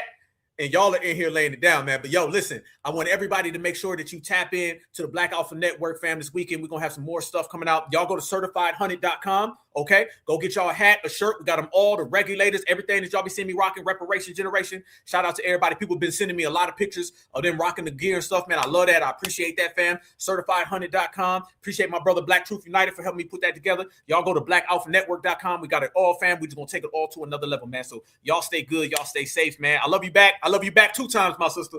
All right. So I want all y'all to stay good, stay safe, man. It's been a lovely broadcast, man. We just doing things better than everybody else because we ain't nobody else. We are one and forever. Remember that, y'all. All right. Y'all stay safe this weekend, y'all. Stay safe, man. We out here rocking. Oh, all the kids, I think a lot of kids are going back to school. So everybody going back to school, be safe out there. I want everybody to know that. And also, too, I got to do one more thing. Y'all know I be having a hard time letting y'all go. It is August, okay? It is Leo season, and I would be remiss if I didn't do this for all my Leos. Let's go to work. 1, 2, 3. I want to say happy birthday to you. I want to say happy birthday to you. Yeah. I want to say happy birthday to you. I want to say happy birthday to you. Yeah. Now close your eyes and make that wish, think about it. And blow out your candle, close your eyes and make that wish, think about it. Hey! Blow out your candle, close your eyes and make that wish, think about it. And blow out your candle, close your eyes and make that wish. Let's go! 1, hey, 2, hey, 1, 2, 3, go!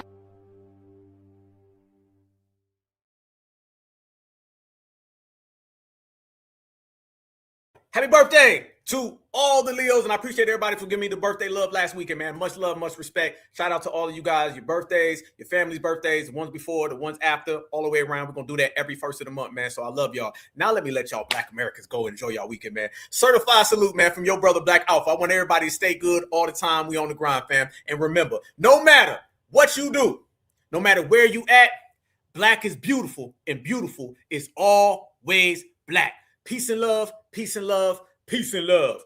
Free Huey.